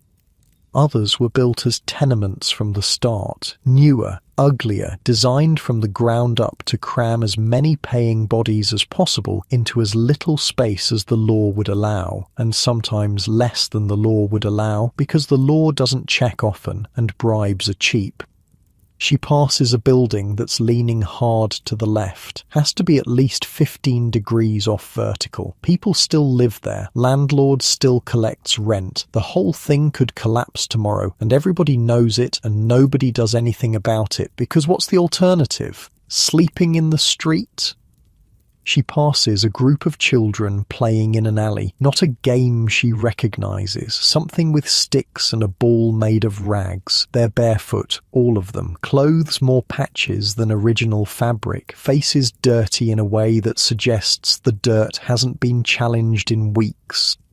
One of the kids notices her looking, a girl, maybe 8 years old. She stares back at Margaret with eyes that are way too old for her face. No wave, no smile, just that flat stare that says she's seen enough already to know that strangers looking at you is rarely good news. Margaret keeps walking. The church appears ahead of her. St. Patrick's. Built back in the 18 teens when the Irish were already coming but not yet flooding. Before the famine. Before everything. It's a handsome building, stone walls, a tower that doesn't lean, windows made of actual glass, coloured glass in some places, reds and blues that catch the light and throw it across the pews in patterns that almost make you believe in something. The doors are open, people are streaming in. Margaret joins the stream. Inside, it's cool. That's the first thing she notices. The stone walls hold onto the night air, keep out the morning heat. After a week in the workshop oven, the coolness feels like a blessing, like maybe God is real after all, and this is his way of proving it. She finds a spot in a back pew, sits down, folds her hands. The church fills up around her. Families, mostly. Mothers in their best dresses, which aren't very good but are clearly the best they have. Fathers looking uncomfortable in collars that don't fit. Children squirming, already bored, already counting the minutes until they can go back outside and play. Margaret recognises some faces from her tenement, from the neighbourhood, people she's seen at the hydrant or the grocer or just walking the same streets she walks. They nod at each other, that small acknowledgement that passes for friendship when nobody has time for real friendship. The Mass begins. Latin words that Margaret doesn't understand but finds comforting anyway. The rhythms are the same as they were in Ireland, the same as they were when her mother brought her to church as a child. The priest's voice rises and falls in familiar patterns. She doesn't really listen. She's not here for the sermon. She's here for the hour of sitting still in a cool room surrounded by people who share her faith and her struggles. She's here for the small mercy of not being alone. The collection basket comes around. Margaret puts in a penny. She can't afford a penny, but she also can't afford to be seen putting in nothing. Pride again. That expensive luxury. After Mass, she stands outside the church with the other parishioners. This is when the real religion happens, her mother used to say. Not the Mass, the conversation after. Women cluster in groups, exchanging news. Who's sick? Who's pregnant? Who's looking for work? Who found work? Who lost work? The endless catalogue of survival. Margaret listens more than she talks. She learns that Mrs. Flannery on Orange Street has consumption, that the Donnelly boy got a job on the docks, that the youngest Murphy girl died last week, some kind of fever, nobody knows what, that there's a new landlord buying up buildings on Baxter Street, a man named Stanton who's supposed to be even worse than the old one. Information is currency in 5 points. You trade it like anything else. Margaret files away the useful bits and discards the rest. After a while, the crowd breaks up, people heading home or wherever home is. Margaret doesn't go home, not yet. On Sundays, she walks. Let me tell you about Paradise Square. It's not far from the church, just a few blocks south and west to the heart of 5 Points, the actual heart, the place where the 5 streets come together to form the shape that gave the neighbourhood its name. Cross Street, Anthony Street, Little Water Street, Orange Street, Mulberry Street. They all meet at one point, more or less. The boundaries are fuzzy now, buildings eating into what used to be open space, but you can still see the general idea. 5 streets, 5 points, one neighbourhood. Paradise Square sits at the centre, a small open area, maybe 100 feet across, that serves as the closest thing 5 Points has to a public park. There's no grass, no trees, just packed dirt and cobblestones and the ghosts of the collect pond underneath. On Sundays, the square fills up. Vendors set up their carts around the edges, food sellers offering things that Margaret doesn't always recognise. The Germans have their sausages, the Irish have their potatoes and cabbage, the Italian families, the newer arrivals, have breads and cheeses that smell different from anything Margaret grew up with. One woman sells nothing but pickles, big barrels of them floating in brine, available for a penny each. Margaret has no idea how you make a living selling pickles, but apparently someone does. A man with a handcart offers old clothes piled high like a fabric mountain. Used shoes tumble off the edges, hats that have seen better decades. Margaret spots a dress that might fit her, might be nicer than anything she owns, but the man wants 50 cents and she doesn't have 50 cents. Not today anyway, maybe next Sunday, or the Sunday after that, or never. The dress will probably be gone by then. Someone else's 50 cents, someone else's luck. She buys a pickle because she's hungry, and a penny is all she can justify spending. Eats it while she walks around the square watching the people. It's a strange democracy here. The mixing that happens in 5 Points doesn't happen anywhere else in the city. Uptown, the Irish live in Irish neighbourhoods and the Germans live in German neighbourhoods, and nobody talks to anybody different. But down here, there's no room for that. Everybody's crammed too close together to maintain boundaries. So you get scenes like the one in front of her now, an Irish woman haggling with a German vendor, a group of black children playing tag with a group of Italian children, a Chinese man sitting on a crate smoking a pipe, watching everything with the patience of someone who's seen it all before.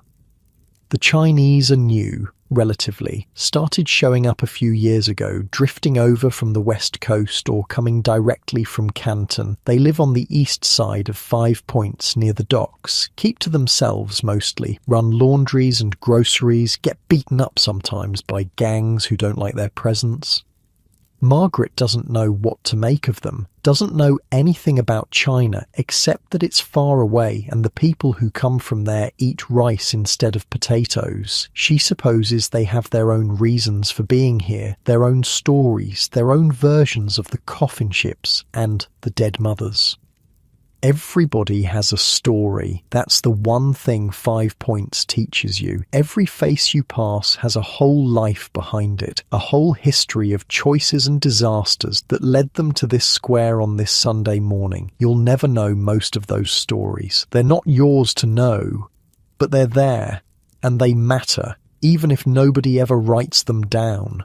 Margaret finishes her pickle, wipes her hands on her dress, keeps walking. There's a commotion at the north end of the square, a crowd gathering. She heads that way, curious. At the centre of the crowd is a street preacher, not Catholic, something Protestant. He's standing on a box, waving a Bible, shouting about sin and redemption and the fires of hell. His accent is American, pure American, the kind of voice that's been in this country for generations. Look around you, he's shouting. Look at the degradation, the filth. This is what happens when you let the foreigners in. This is what happens when you open your doors to the refuse of Europe. Margaret stops, listens, feels something cold settling in her stomach. The Irish bring their popery and their drunkenness. The Germans bring their socialism. The Negroes bring their crime. And what do we get in return? Disease, poverty, the moral collapse of our great city. People around her are reacting. Some are nodding. Americans, probably. Natives, they call themselves, as if the word means anything to people whose grandparents also came from somewhere else. Others are angry. An Irish man near Margaret is clenching his fists. A German woman is shaking her head, muttering in her own language. "Go back where you came from," the preacher shouts. "Go back and leave America to the Americans." The Irishman takes a step forward. His friends grab his arms, hold him back. Starting a fight with a preacher in Paradise Square on a Sunday morning is a good way to end up in the tombs. Margaret turns away. She's heard this before. Not this exact speech, but versions of it. The nativists have been getting louder in recent years, more organised. They have their own political party now. The know-nothings, people call them. They want to close the borders. Want to kick out everyone who wasn't born here. Want to make America American again, whatever that means. It won't work, she thinks. There are too many of us now, too many Irish and Germans and all the rest. We're here and we're not leaving. You can hate us all you want, but you can't make us disappear. But they can make our lives harder. They already do. The signs in shop windows.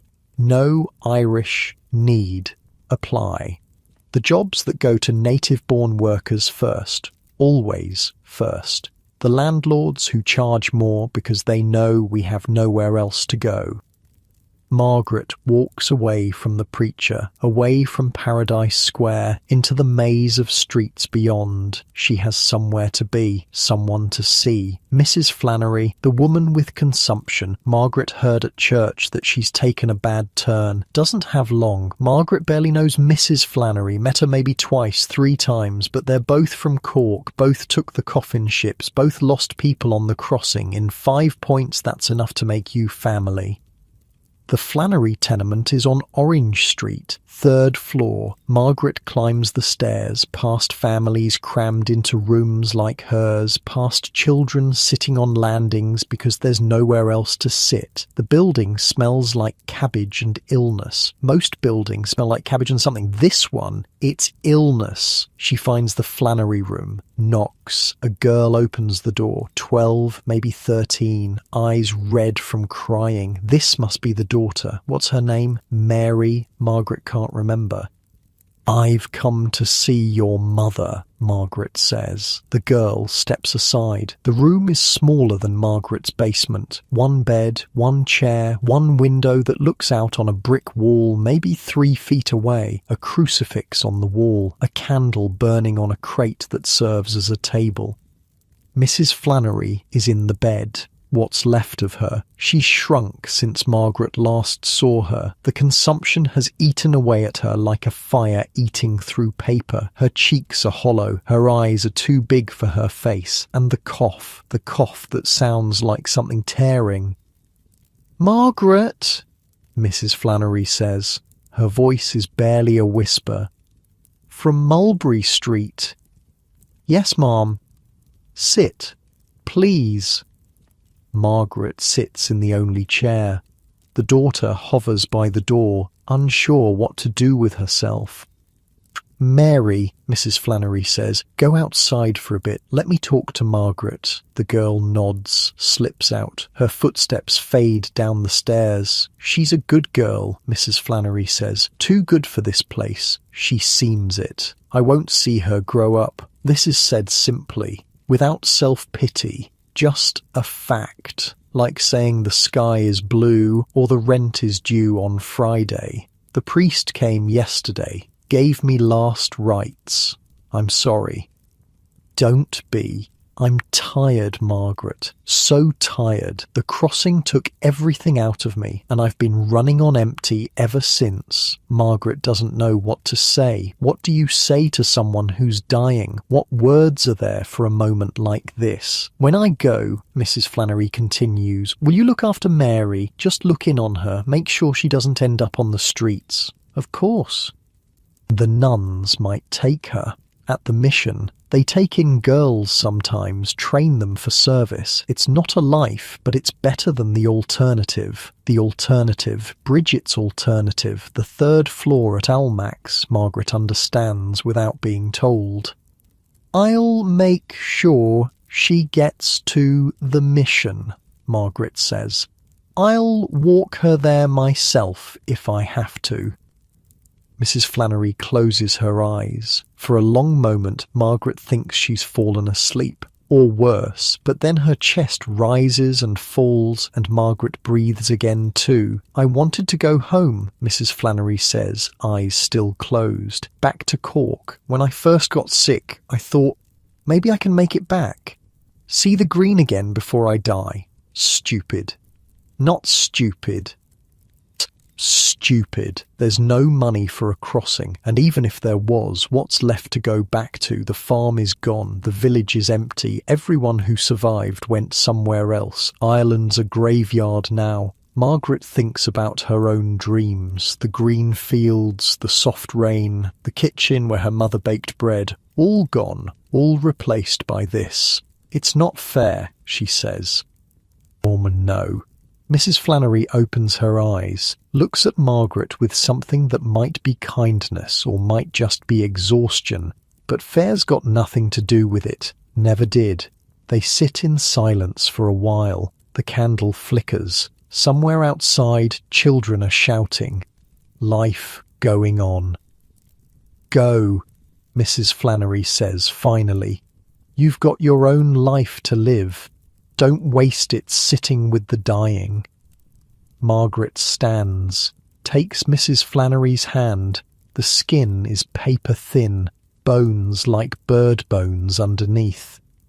Thank you, Margaret says, for surviving the crossing, for making it here, for being from Cork. Mrs. Flannery smiles. It transforms her face just for a moment, makes her look like the woman she must have been before the hunger and the ship and the disease. Go with God, she says. Margaret leaves. On the street outside, Mary is sitting on the stoop, staring at nothing. Margaret sits down next to her. She's going to die, Mary says. Yes. Soon. Yes. Mary doesn't cry. She's past crying, or not yet at crying, somewhere in that numb space where grief hasn't fully landed yet. What happens to me? The mission, the nuns there, they'll take you in. I don't want to go to the mission. I know. They sit together in silence. Two women from Cork, one barely a woman at all, watching the Sunday traffic go by. My mother wanted me to be a teacher, Mary says. Back in Ireland, before everything. She said I was smart, said I could be somebody. You still can be. Mary looks at Margaret, that same old eyes look the children in the alley had. Nobody becomes anybody in 5 points, she says. We just survive until we don't. Margaret wants to argue, wants to say something hopeful, but she thinks about her own life, her own dreams that have shrunk to fit the shape of a basement room and a sewing machine, and she can't find the words. Come find me, she says instead. On Mulberry Street, the basement, when, after, come find me.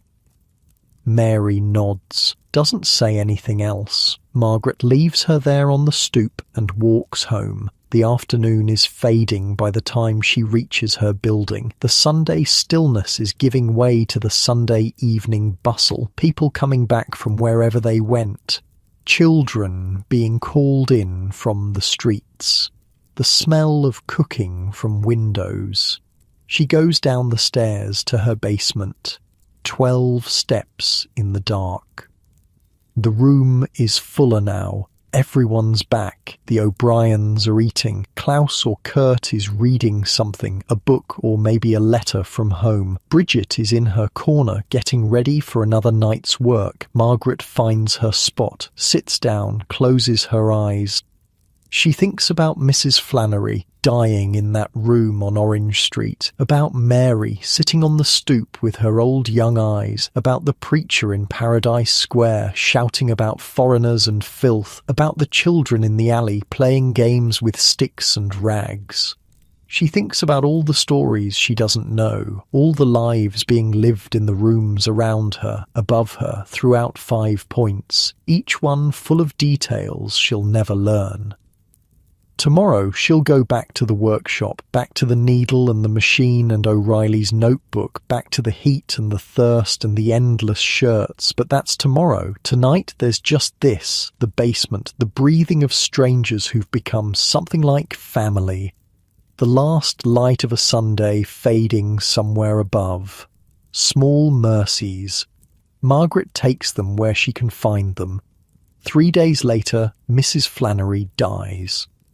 Margaret hears about it at the workshop. Word travels fast in 5 points. Someone's cousin knows someone's neighbour who lives on Orange Street. By the time the lunch bell rings, half the women in the room know that the Flannery woman is gone. Margaret doesn't cry. She barely knew Mrs. Flannery, but something heavy settles in her chest anyway, a weight that has nothing to do with grief and everything to do with inevitability. Another one gone, another story ended, another space in the world that will close up like water filling a hole. She thinks about Mary, sitting on that stoop with her old young eyes, waiting for the thing she knew was coming.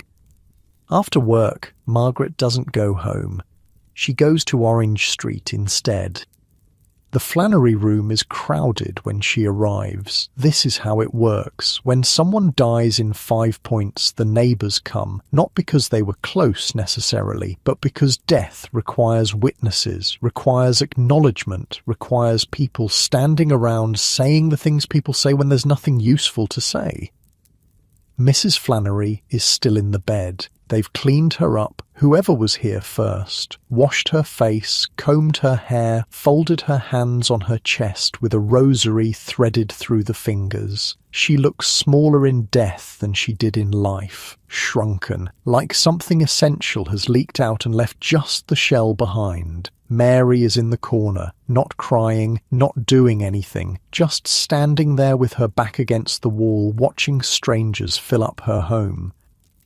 Margaret makes her way through the crowd, touches Mary's arm. "Have you eaten?" Mary shakes her head. "Come on." Margaret leads her out of the room, down the stairs, into the street. The evening air is thick and warm, but it's better than the stuffiness inside, better than the smell of too many bodies and the one body that matters. There's a vendor on the corner selling meat pies.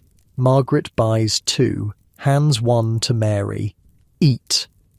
Mary eats, mechanically, like she's forgotten what food is for and is just going through the motions because someone told her to. "What happens now?" she asks between bites. "The wake, tonight and tomorrow. Then they'll come for her."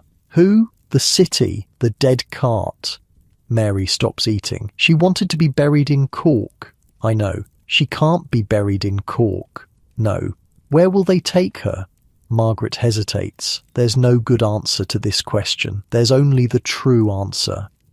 Hart Island, Potter's Field. It's where they bury people who can't afford a grave. A pauper's grave. Yes. Mary looks at the half-eaten pie in her hand, sets it down on a step, doesn't seem hungry anymore. She was somebody, Mary says, back in Ireland, before everything. She was the school teacher. Everyone respected her, and now she's going to be buried in a pit with strangers.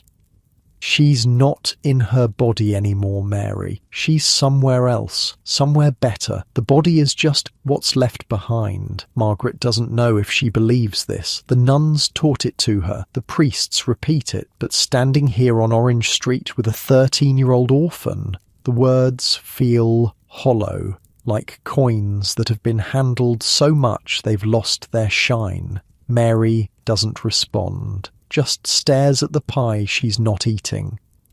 "The wake will help," Margaret says. "It's for us, not for her. It helps us say goodbye. I already said goodbye in my head weeks ago when she first got bad. Then come anyway, for the others. They need to see you there." Mary nods, picks up the pie, takes another bite. Still mechanical, but at least she's eating. They go back inside.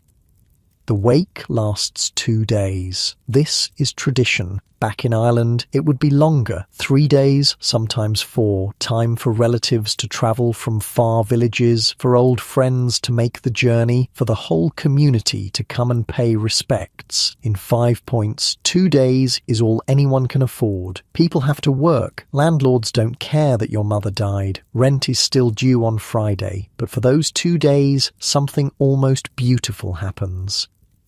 The room fills with people Margaret doesn't recognise. Old women who knew Mrs. Flannery from the crossing, men who worked with her husband before he died of cholera in 49, children from the building brought by their parents to learn what death looks like before they have to face it themselves. Someone brings whiskey, someone else brings bread. A woman Margaret has never seen before sets up in the corner and starts keening, that high wailing sound that's supposed to help the soul find its way to heaven. The sound makes Margaret's skin prickle. Her mother used to keen like that at funerals in Cork when Margaret was small. Stories get told. That's the other purpose of the wake, to remember, to say out loud who this person was, what they did, why they mattered. She taught me to read, one man says. Back in Skibbereen, I was 12 and thick as a post, and she never gave up on me. She saved my daughter's life, a woman adds. During the crossing, when the fever hit, she stayed up all night with her, cooling her forehead with wet rags. She made the best soda bread in County Cork, someone else offers. Light as air, never got the recipe, God rest her. Mary listens to all of it. Doesn't speak, but something in her face changes as the stories pile up, like she's seeing her mother from new angles, like she's realizing that the woman in the bed was more than just her mother, was a whole person with a whole life that Mary only knew part of. Margaret stays for most of the first night, leaves around midnight to get a few hours of sleep before work. Returns after the workshop closes, stays again until she can't keep her eyes open. The second night is quieter, fewer visitors, the whiskey is gone, the keening woman has moved on to another wake somewhere else in the neighbourhood. Death is a busy trade in 5 Points. Margaret sits with Mary in the corner. They don't talk much, don't need to. Sometimes just being there is enough. Near dawn, a priest comes, Father Brennan from St. Patrick's. He says some prayers in Latin, sprinkles holy water on the body, makes the sign of the cross. She was a good woman, he tells Mary. She's with God now. Mary nods, doesn't say what she's thinking. Margaret can guess what it is. If God is so good, why did he take my mother? Why did he bring us all this way just to die in a room that smells like cabbage? The priest leaves. The sun comes up. The second day of the wake is over. And then the cart comes. You hear it before you see it, the wheels creaking on the cobblestones, the horse's hooves slow and steady. The driver doesn't hurry. Death isn't in a rush. The dead cart serves all of 5 Points, comes around every day, sometimes twice a day in summer when the heat makes bodies turn fast. It's just a wagon, really. Open in the back. Nothing fancy. The city doesn't spend money on the poor, living or dead. 2 men climb the stairs to the Flannery room. They're not gentle, but they're not rough either. Professional. They've done this 1,000 times. They wrap Mrs. Flannery in a sheet, carry her down, load her onto the cart with the other bodies already there. 3 others today. An old man Margaret doesn't recognise. A young woman who might have been pretty once. A child. God. A child who can't be more than 5 or 6. Mary watches from the doorway. Her face is blank, empty. Whatever she's feeling, she's pushed it down so deep that nothing shows on the surface. The cart pulls away, heads toward the East River, where a boat waits to take the bodies to Hart Island, Potter's Field. The place where the nameless and the penniless end up, buried in long trenches, stacked like cordwood. No markers, no stones, nothing to say who they were or why they mattered. Mrs. Flannery wanted to be buried in Cork. She'll be buried in a mass grave on an island she never saw, surrounded by strangers she never met. This is how it ends. This is how it always ends in 5 Points. Margaret takes Mary's hand. Come on, we have somewhere to go. The mission house is on Worth Street, just north of 5 Points, a brick building that looks cleaner than anything else in the neighbourhood. Scrubbed steps, windows with actual curtains, a wooden sign by the door that says 5 Points House of Industry in neat painted letters. Margaret has walked past this building 100 times, never went inside, never had a reason to, until now. The woman who answers the door is not what Margaret expected. She's young, maybe 25, well-dressed in a plain kind of way. Her hair is pinned up neatly, her hands are clean. She looks like she's never missed a meal in her life. "Can I help you?" Her accent is American. Uptown American. The kind of voice that comes from parlours and drawing rooms. "My name is Margaret Callahan. This is Mary Flannery. Her mother just died. She has no one else." The woman's face softens. "Please, come in." Inside, the mission house is another world. The floors are swept, the walls are whitewashed. There's a smell of soap and fresh bread that makes Margaret's stomach clench with sudden hunger. A hallway stretches ahead of them, doors on both sides. From somewhere deeper in the building, Margaret can hear children's voices, singing maybe, or reciting something. Lessons. "I'm Miss Hartwell," the woman says. "I'm one of the matrons here. We take in girls who have nowhere else to go. We feed them, clothe them, teach them to read and write and sew. When they're old enough, we find them positions, service usually, in good homes uptown." Mary is looking around with wide eyes, taking it in, the cleanliness, the order, the impossible normalcy of it all. "How much does it cost?" Margaret asks. "Nothing. We're funded by charitable donations. The girls work, of course, help with cooking and cleaning, but we don't charge fees. Nothing. Free room and board, free education, a path to a job that doesn't involve a needle in a sweatshop or the third floor at Olmac's." "Why?" Margaret asks. She can't help it. In 5 points, nothing is free. Everything has a price. Miss Hartwell smiles.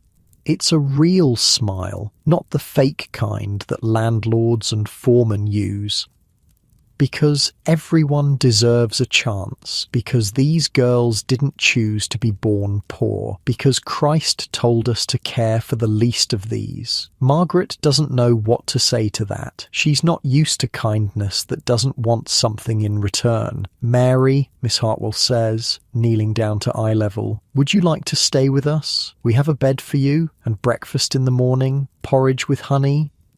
Mary looks at Margaret, asking permission, asking for guidance, asking all the questions a 13-year-old can't put into words. "It's a good place," Margaret says. "Better than the alternatives. Your mother would want this for you." Mary nods, slow, uncertain, but a nod.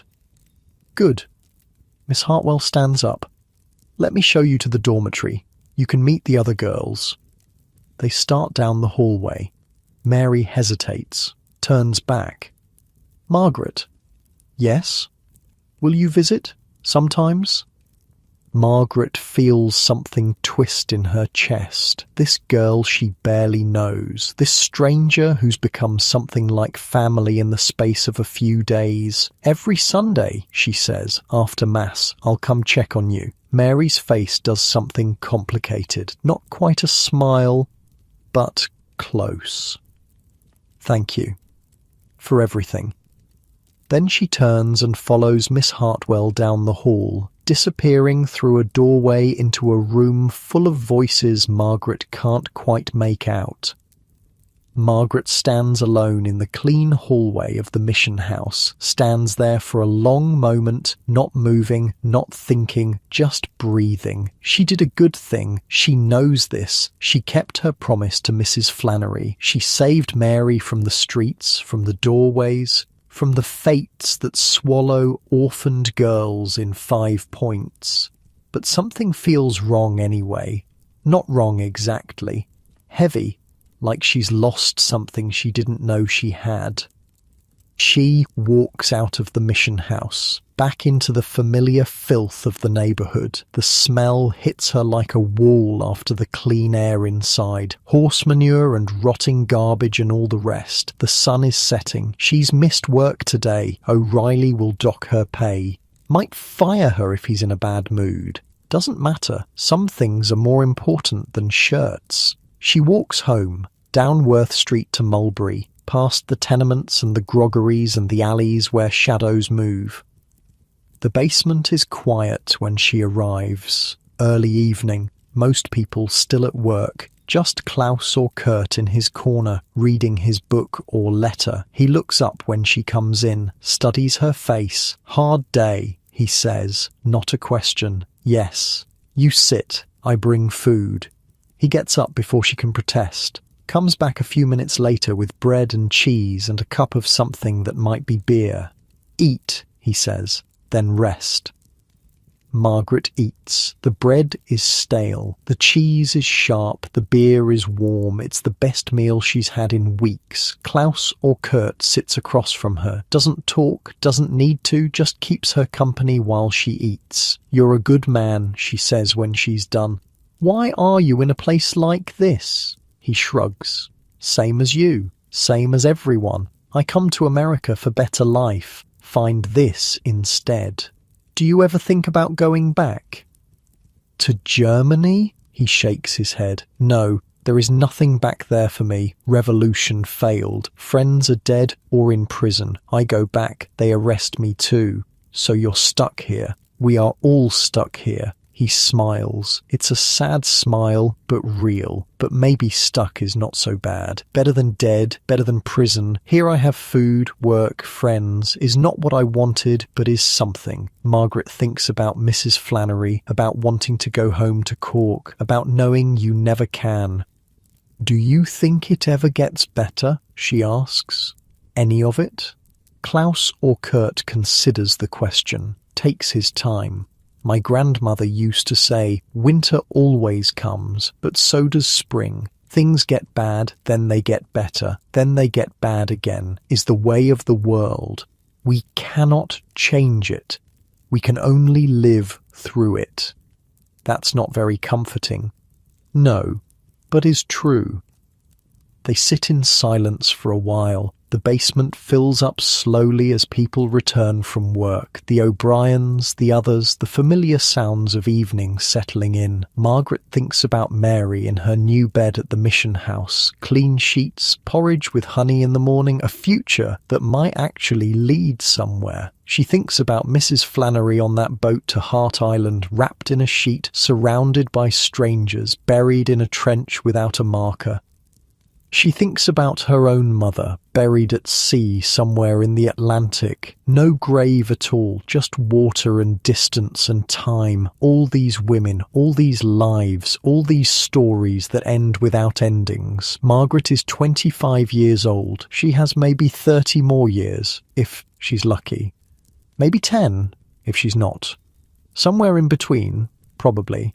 Life expectancy in 5 points isn't something anyone calculates too carefully. What will her story be? Who will tell it when she's gone? She doesn't know. Nobody knows. That's the thing about stories. You can't see the end until you're already there. But maybe that's okay. Maybe the not knowing is what keeps you going. What makes you get up in the morning and go to the workshop and push the needle through the fabric and come home and do it all again. Because there might be a better chapter coming. There might be a spring after the winter. There might be a room with a window somewhere in the future.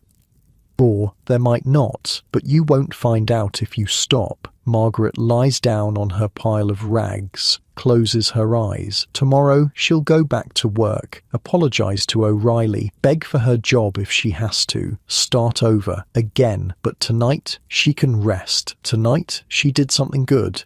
And that has to count for something. Weeks pass. They have a way of doing that. Margaret falls back into the rhythm of her days. The workshop, the basement, the streets in between, same needle, same machine, same O'Reilly with his notebook marking down infractions that may or may not be real. But something has shifted. Small things, almost invisible things, the kind of changes you don't notice until you look back and realise everything is different. Ellen is still at the workshop. That's the first thing. Margaret expected her to be gone within days of ruining those shirts, expected to come in one morning and find her station empty, her machine reassigned to someone newer and hungrier. But Ellen is still there, still sewing. Her hands have steadied. The crooked stitches have straightened out. She's not fast, but she's accurate, and in a place like this, accuracy keeps you employed. They don't talk much. Nobody talks much at the workshop, but Ellen nods at Margaret now when she comes in. A small acknowledgement. The bread remembered. That's something. In 5 points, that's something. The heat has broken too. August sliding into September. The worst of the summer finally letting go. The workshop is still warm, still crowded, still thick with the smell of sweat and fabric and machine oil. But it's bearable now. You can breathe without feeling like you're drowning. Margaret keeps her promise to Mary. Every Sunday after Mass, she walks to the mission house on Worth Street, knocks on the clean door, waits in the clean hallway until Mary appears. The girl is changing. You can see it week by week. Her cheeks are filling out. Her hair is brushed and pinned. She wears a dress that fits, plain grey cotton but sturdy, not a patch in sight. "They're teaching me arithmetic," Mary says on the third visit. They're sitting in the mission's small courtyard, a square of packed dirt with a bench and a struggling tree that someone planted in a moment of optimism. "Do you like it?" "I don't know. It's hard. All the numbers jumbling together." Mary pauses. "But I like reading. They have books here. Real books. I've already finished 2. What were they about?" One was about a girl who lives in England and her mother dies and she has to go live with a rich uncle. The other was about Moses. Margaret smiles. "Which did you like better?" "The one about the girl. Moses is fine, but I already knew how it ended." They sit in comfortable silence. The tree rustles in a breeze that actually feels like autumn. Cool edges, a hint of something coming. "Do you think about her?" Mary asks. "My mother? Yes, sometimes, when I see things she would have liked." "What things?" Margaret considers. "Sunsets, I think. She talked about the sunsets in Cork once, how they were different from the ones here. Softer." Mary nods, looks at the sky above the courtyard, which is just a rectangle of grey between buildings. "I can't remember the sunsets in Cork," she says. "I was too young when we left. I only remember the ship and the smell. The ship smelled terrible, like death. Yes, like death."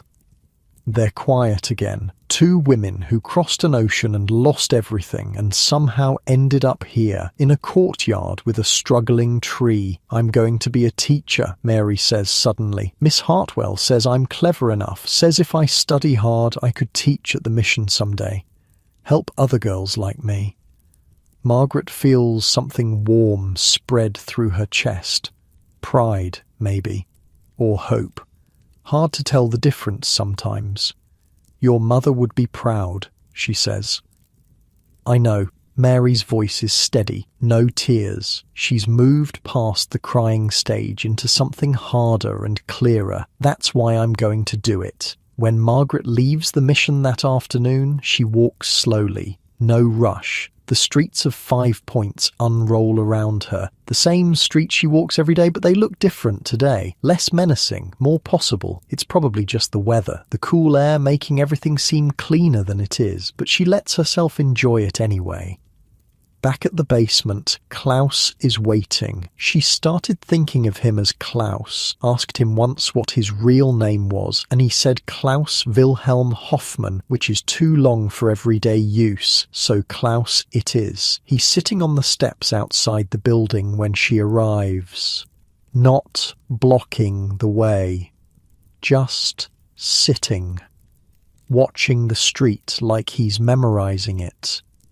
"Good walk?" he asks. "Good enough? Mary's doing well?" "The girl from the mission." "This is good." Margaret sits down next to him, close but not too close. They've been doing this lately, sitting together, talking about nothing in particular, the kind of conversations that don't seem to matter but somehow do. In Germany, Klaus says, we have a word, Feierabend. It means the time after work, when you rest, the celebration of evening. We take it very seriously. What do you do during this Feierabend? Feierabend. You sit. You drink beer if you have it. You talk with friends. You do nothing productive and feel no guilt about it. Margaret laughs. Actually laughs, which surprises her. She can't remember the last time she laughed. In Ireland, we just call that Sunday. In Germany, it is every day, or it should be. Here, he gestures at the street, the tenements, the endless hustle of people going somewhere. Here there is no Feierabend, only work and sleep and work again. Maybe that's why everyone seems so tired. Yes, maybe so. They sit in silence. A cart passes, loaded with barrels. A woman yells at a child who's run too far down the block. Two men argue outside the groggery on the corner, but it's a lazy argument, no heat in it. I want to write a letter, Margaret says. She didn't know she was going to say it until the words were already out. To Ireland. I have a brother somewhere, I think.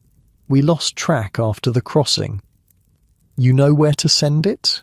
No, but there's a priest in Cork who might know. Father Doherty. He kept records of everyone who left, who survived and who didn't. Klaus nods slowly. This is a good idea, to find family. It might be pointless. Thomas could be dead. Could be in Australia, or Canada, or anywhere. Could have forgotten he ever had a sister. Or he could be looking for you, same as you are looking for him. Margaret hasn't thought about it that way, hasn't let herself think about it. But Klaus is right. If she survived, Thomas might have too. And if Thomas is anything like her, he's probably wondering what happened to the rest of them. Will you help me? She asks. With the writing? My English is good, but my spelling is terrible. My English is also terrible. Then we'll be terrible together. Klaus smiles. It changes his whole face. That smile makes him look younger, less worn down by whatever happened in Germany. Together, he says. Yes, I like this.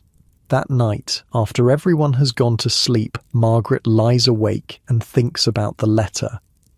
Dear Father Doherty, she composes in her head, my name is Margaret Callaghan. I came from the townland of Ballyvorney in County Cork. I left Ireland in 1852 on a ship called the Charlotte. My mother died on the crossing. My father died before that, in the hunger. I'm looking for my brother Thomas, who was 18 when I last saw him. If you have any news of him, please write to me at what? She doesn't have an address. The basement doesn't have a number. Letters don't come to places like this. She'll have to figure that out. Ask Miss Hartwell, maybe. The mission probably receives mail. Maybe they'd let Margaret use their address just this once. It's a fragile plan full of maybes and might-bes. But it's a plan, her first plan in years that isn't just about surviving tomorrow.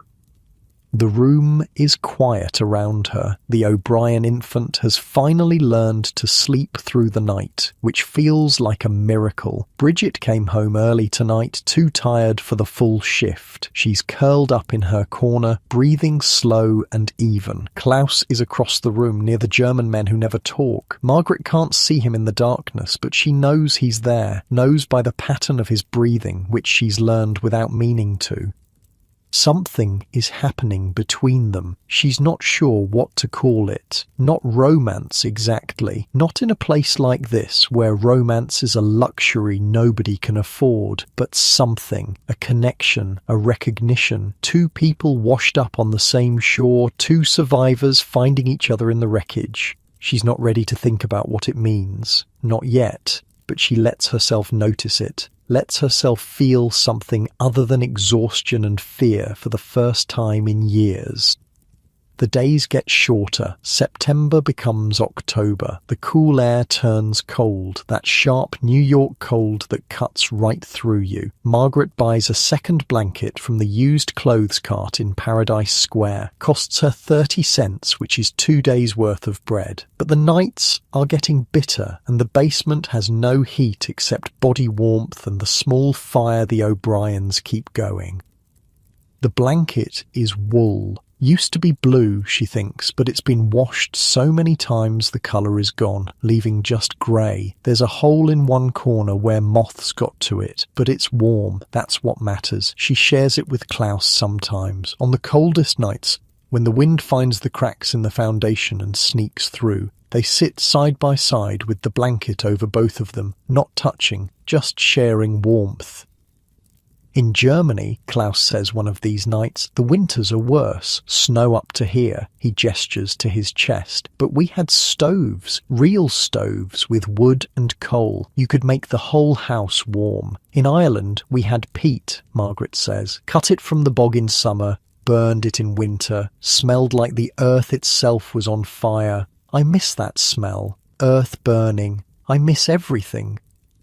They sit in silence. The blanket is thin, but it helps. 2 bodies together generate more heat than 2 bodies apart. Basic science, Klaus explained once. Thermodynamics. Do you think we'll ever have stoves again? Margaret asks. Maybe. Someday, if we work hard enough, save enough. You sound like an American. Klaus laughs softly. I know. It is contagious, this American dreaming.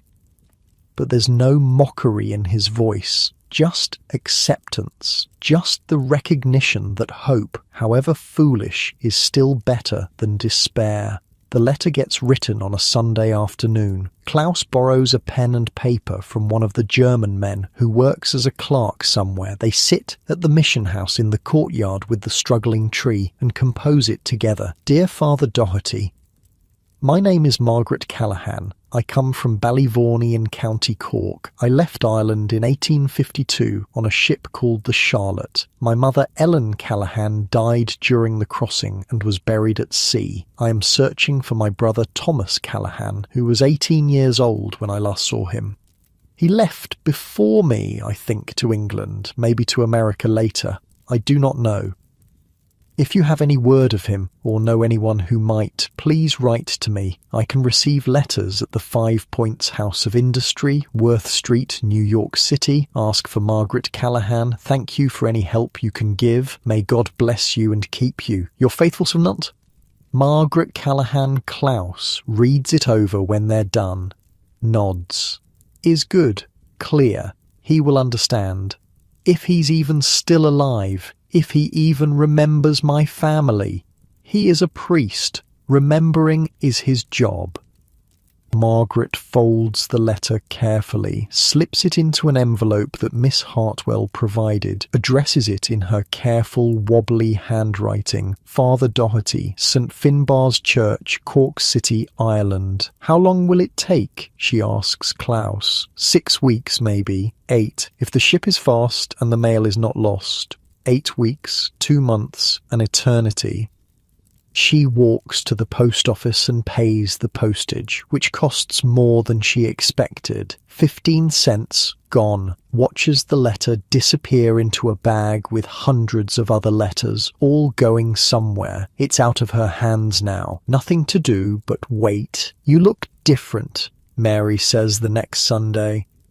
They're in the courtyard again, Margaret's favourite place in the mission. The tree has lost most of its leaves now, but there's something beautiful about it anyway, the bare branches reaching up like fingers. Different how? Lighter, like you put something down that you were carrying. Margaret thinks about this. About the letter crossing the ocean somewhere right now, about Klaus and his thermodynamics, about the grey blanket and the shared warmth. Maybe I did, she says. What was it? I don't know exactly. Hopelessness, maybe. The feeling that nothing would ever change. Mary nods like she understands. She probably does. She's 13 years old and she's already buried her mother and started over from nothing. Miss Hartwell says that's the first step. Mary says, believing things can be different. She says nothing changes until you believe it can. Miss Hartwell is very wise. She's also very annoying when she makes us do arithmetic at 7 in the morning.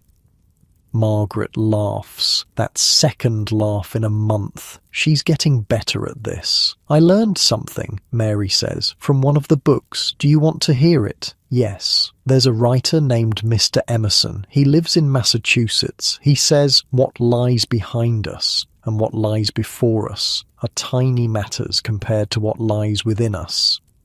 Margaret lets the words settle. What lies within us? She thinks about the letter, the blanket, Klaus's smile, Mary's determination, all these small things that add up to something larger. Do you believe that? She asks Mary. I'm trying to. It's hard sometimes when you're hungry or cold or scared, but I'm trying.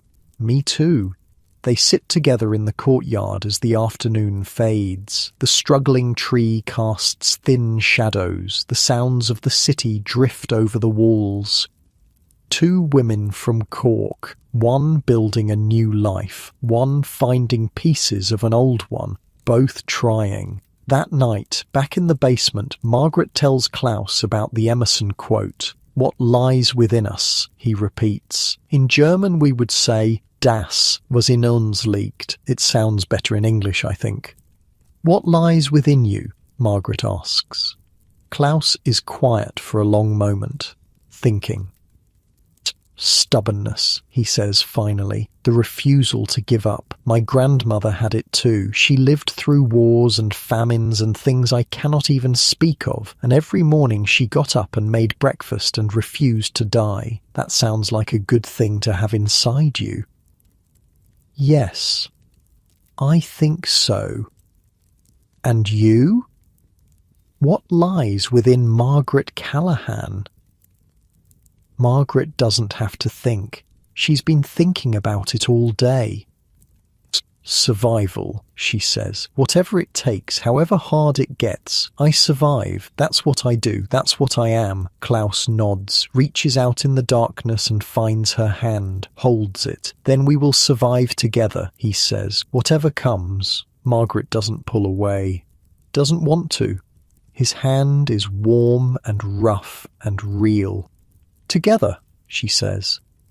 Outside, the October wind blows through 5 Points, rattling windows, slipping through cracks, carrying the smell of smoke and garbage and a million small lives being lived. But in the basement, under the shared grey blanket, two survivors hold hands and wait for morning. Winter comes to 5 Points the way it comes everywhere. Slowly at first, then all at once. Margaret wakes one morning in early December to find frost on the tiny window of the basement. Real frost, the kind that makes patterns like ferns on the glass. She lies still for a moment, watching her breath cloud in the cold air, feeling the weight of the grey blanket and the warmth of Klaus beside her. They sleep next to each other now, nothing improper, just two bodies sharing heat in a room where heat is scarce. The other residents don't comment, they understand. Survival takes many forms. The basement has changed since summer, not the room itself, which is still damp and dark and crowded with too many people, but the feeling of it. The O'Brien family has settled into their corner like they've always been there. The infant has a name now, Patrick, after the saint. He's fat and healthy, which is a miracle in 5 Points, where babies die like flies in August. Bridget is still working at Almack's, but less than before. She's found a day job cleaning houses uptown for women who don't want to get their own hands dirty. The pay is terrible, but the hours are better. She comes home at night now, most nights, sleeps in the basement like everyone else.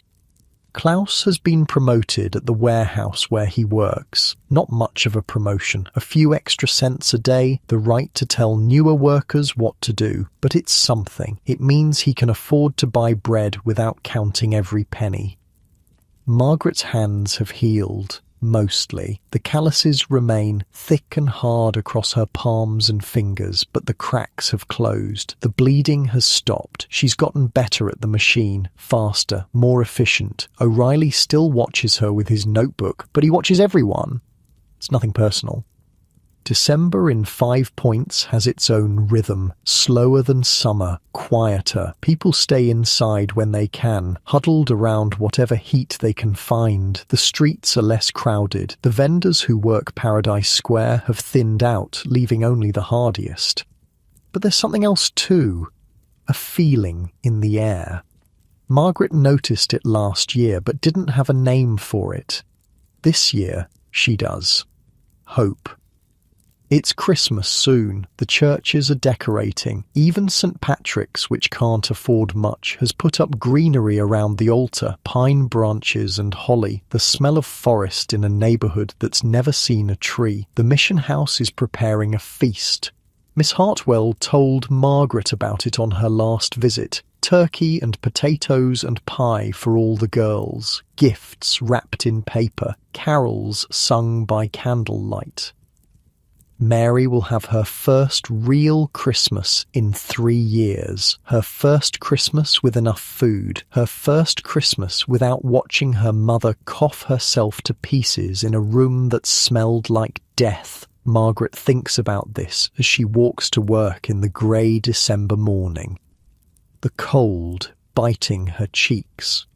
The frost crunching under her shoes. The world hard and sharp and somehow beautiful.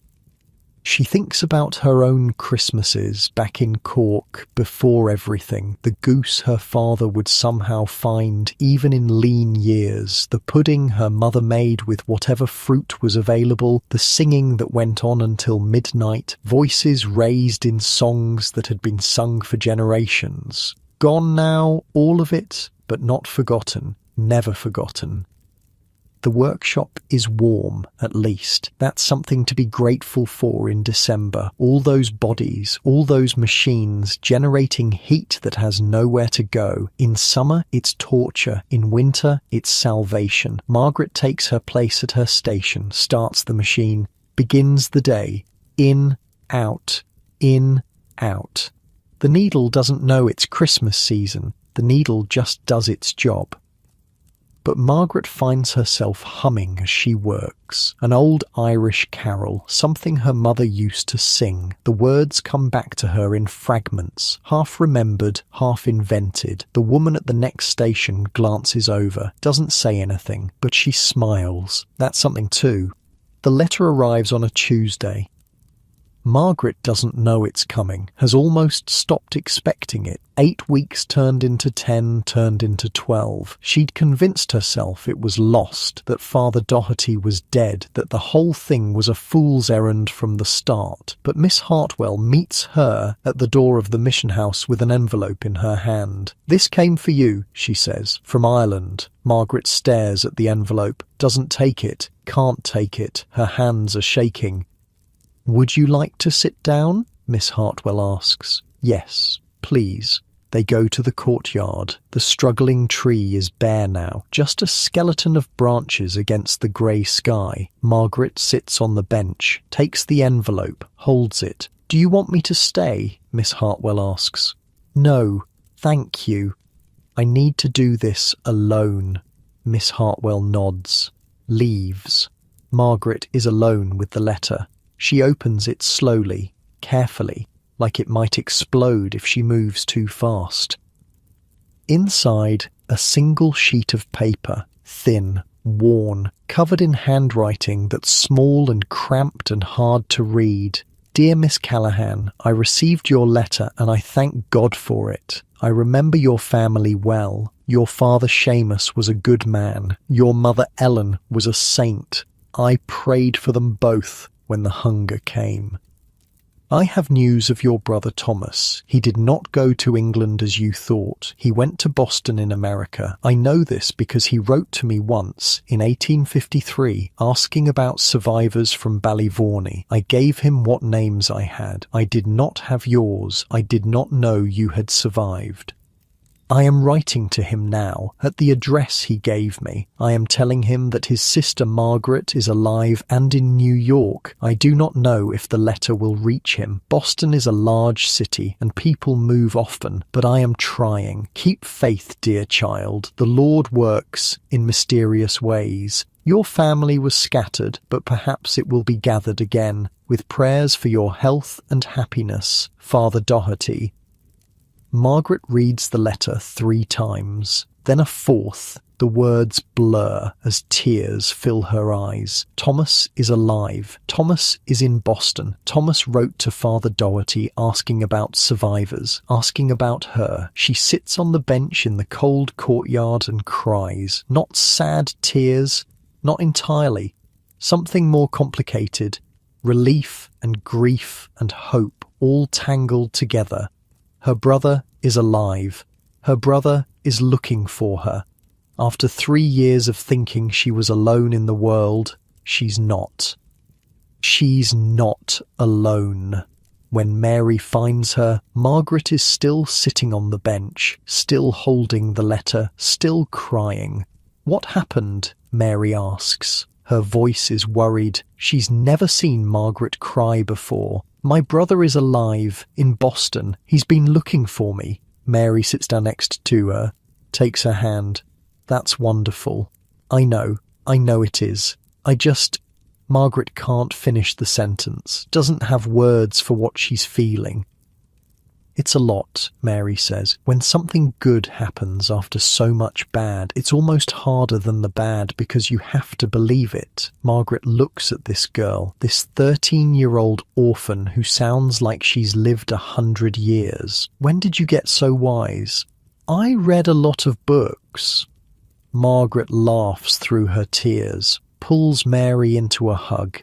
They sit like that for a while. 2 women from Cork holding each other in a courtyard with a bare tree. You should go to Boston, Mary says. Find him. Maybe someday. Not yet. I don't have the money, and I have things here now. People. Klaus, and you, and the others. Mary nods, understands. Family isn't just blood. Family is whoever shows up. That night, Margaret tells Klaus about the letter. They're sitting on the basement stairs, their usual spot. Too cold to sit outside now, but the stairs are sheltered and they can see the street from here, the gas lamps flickering in the darkness. Klaus reads the letter by the light of a candle. His lips move as he works through the English. This is good news, he says when he's done. Very good news. I didn't think I'd ever hear anything. I'd given up. You never give up. This is not who you are. Margaret leans against him, feels his arm go around her shoulders. Father Doherty is writing to Thomas, telling him where I am. Thomas might write to me, or he might come here, to New York. Then we will meet him. I will shake his hand and say, "Hello, I am the German who loves your sister." Margaret's heart stutters. Loves? Klaus is quiet for a moment. Then, yes, I think so. Is this okay? Margaret thinks about everything that's happened, the crossing, the basement, the workshop, the needle and the machine and the endless grey days, and then Klaus appearing in the middle of it like a patch of colour in a black and white photograph. Yes, she says. It's okay. They sit together on the stairs. The cold seeps in, but they don't move. Some moments are worth being cold for. Christmas arrives. Margaret doesn't work that day. Nobody works that day. Even the sweatshops close once a year to let their workers observe the holiday. She goes to Mass in the morning. The church is packed, standing room only. Everyone in 5 Points who has a scrap of faith has come to pray, to sing, to feel part of something larger than their cramped and crowded lives. The priest talks about hope. about a child born in poverty, in a stable, in a world that didn't want him, about light coming into darkness, about the promise that things can change. Margaret listens, really listens. For the first time in years, she lets herself believe it might be true. After Mass, she goes to the mission house. Miss Hartwell has arranged a visitor's dinner. Margaret sits at a long table with Mary and 20 other girls eating turkey and potatoes and laughing at jokes she doesn't quite understand. Klaus is there too. Miss Hartwell invited him when she heard he had nowhere else to go. He sits next to Margaret, awkward in his best shirt, which isn't very good but is clearly his best. He eats everything on his plate and asks for seconds. In Germany, he says, we celebrate Christmas for 3 days with cookies and music and a tree with candles. A tree with candles, one of the younger girls asks. Doesn't it catch fire? Sometimes. This is part of the excitement. Everyone laughs, even Miss Hartwell, who usually maintains a proper distance. After dinner, there are carols. The girls have been practicing for weeks. Their voices fill the mission house, high and clear and surprisingly beautiful. Silent night, holy night. All is calm, all is bright. Margaret closes her eyes and lets the music wash over her, thinks about her mother who loved Christmas carols, thinks about Thomas somewhere in Boston, maybe singing the same songs, thinks about all the people she's lost and all the people she's found. When she opens her eyes, Klaus is watching her. His face is soft in the candlelight. "Happy Christmas," he says. "Happy Christmas." They don't kiss, not here, not in front of everyone, but their hands find each other under the table. Hold tight, the new year comes, 1856. Margaret marks it by doing nothing special, works through New Year's Day like any other day. The needle doesn't know it's a new year, the machine doesn't care, but something has changed anyway, something in her. She's saving money again, not just for a room with a window anymore, for something bigger, a future she's starting to see the shape of. Klaus talks about opening a shop someday, a small place where he can sell German goods, sausages and bread and the things he misses from home. He has skills he hasn't used since he came to America, knowledge that's been sitting idle. Margaret could help him. She knows how to sew, could make curtains for the windows, cloths for the tables, could keep the books once she learns how. Klaus is teaching her numbers slowly in the evenings after work. It's a dream. She knows it's a dream. Dreams don't come true in 5 points, but she's dreaming anyway. Can't seem to stop. February brings a letter from Boston. Thomas's handwriting is worse than Father Doherty's, big and sprawling and almost unreadable, but Margaret works through it word by word with Klaus's help, and what she finds makes her cry again. "Dear Margaret, I cannot believe you are alive. I thought everyone was gone. I have been alone for so long. I am coming to New York as soon as I can save the fare. Maybe April, maybe May. I will find you at the mission house. I have so much to tell you, so much has happened, but it can wait until I see your face. Your brother, Thomas April. Maybe May, 2 months, 3 at most." Margaret reads the letter so many times the paper starts to wear thin at the folds. She carries it with her everywhere, takes it out, and looks at it when the days get hard. Thomas is coming, her brother, her blood.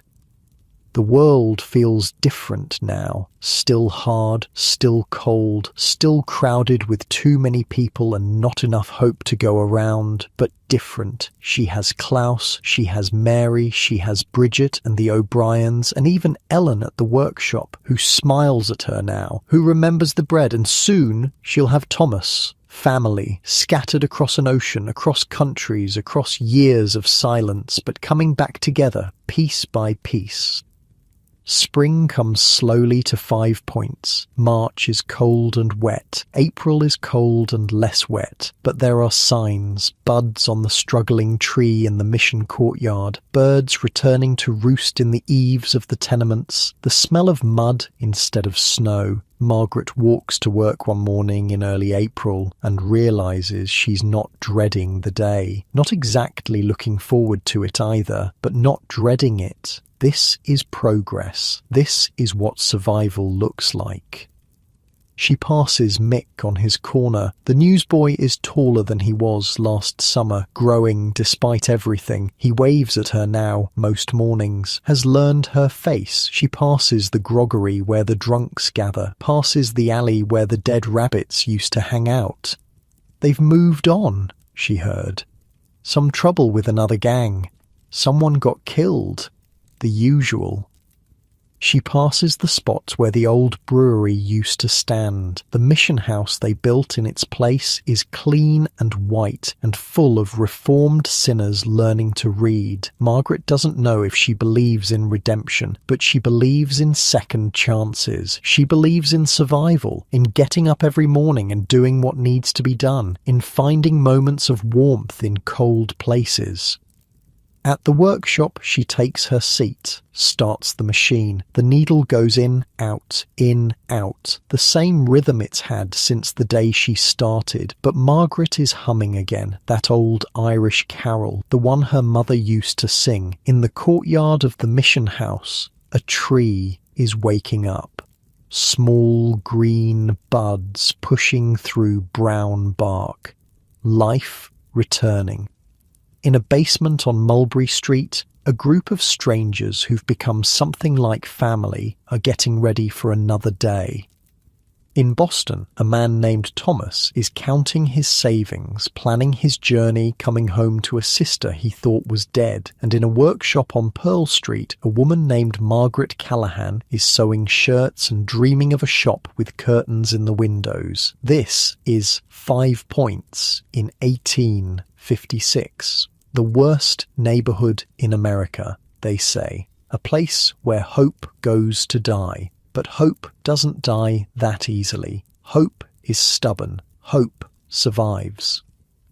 Like the people who live here, like the tree in the courtyard, like the love between two survivors holding hands in the darkness. This is where the story pauses, not ends. Stories like Margaret's don't end until they're over, and hers is just getting started. But you've been with her long enough. Through the coffin ships and the basement rooms and the needle going in, out. Through the cholera and the dead cart and the letters crossing an ocean. You know her now, know her strength, know her stubbornness, know that whatever comes next, she'll face it the way she's faced everything else, by surviving, by refusing to give up, by finding warmth where she can. The night is quiet around you now, your own bed, your own room, your own life. So different from Margaret's, and yet not so different. We all wake up in the dark sometimes. We all have days that feel endless. We all hold on to hope even when hope seems foolish.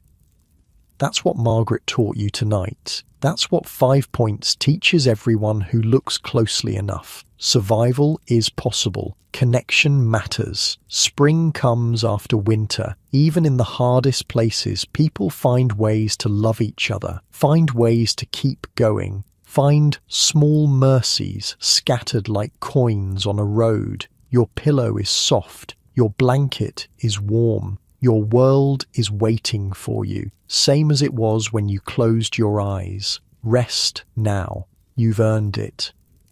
And somewhere, in a city that doesn't exist anymore, in a time that's passed into history, a woman named Margaret Callahan is falling asleep too, dreaming of her brother, dreaming of her shop, dreaming of a future that's finally starting to take shape. Good night.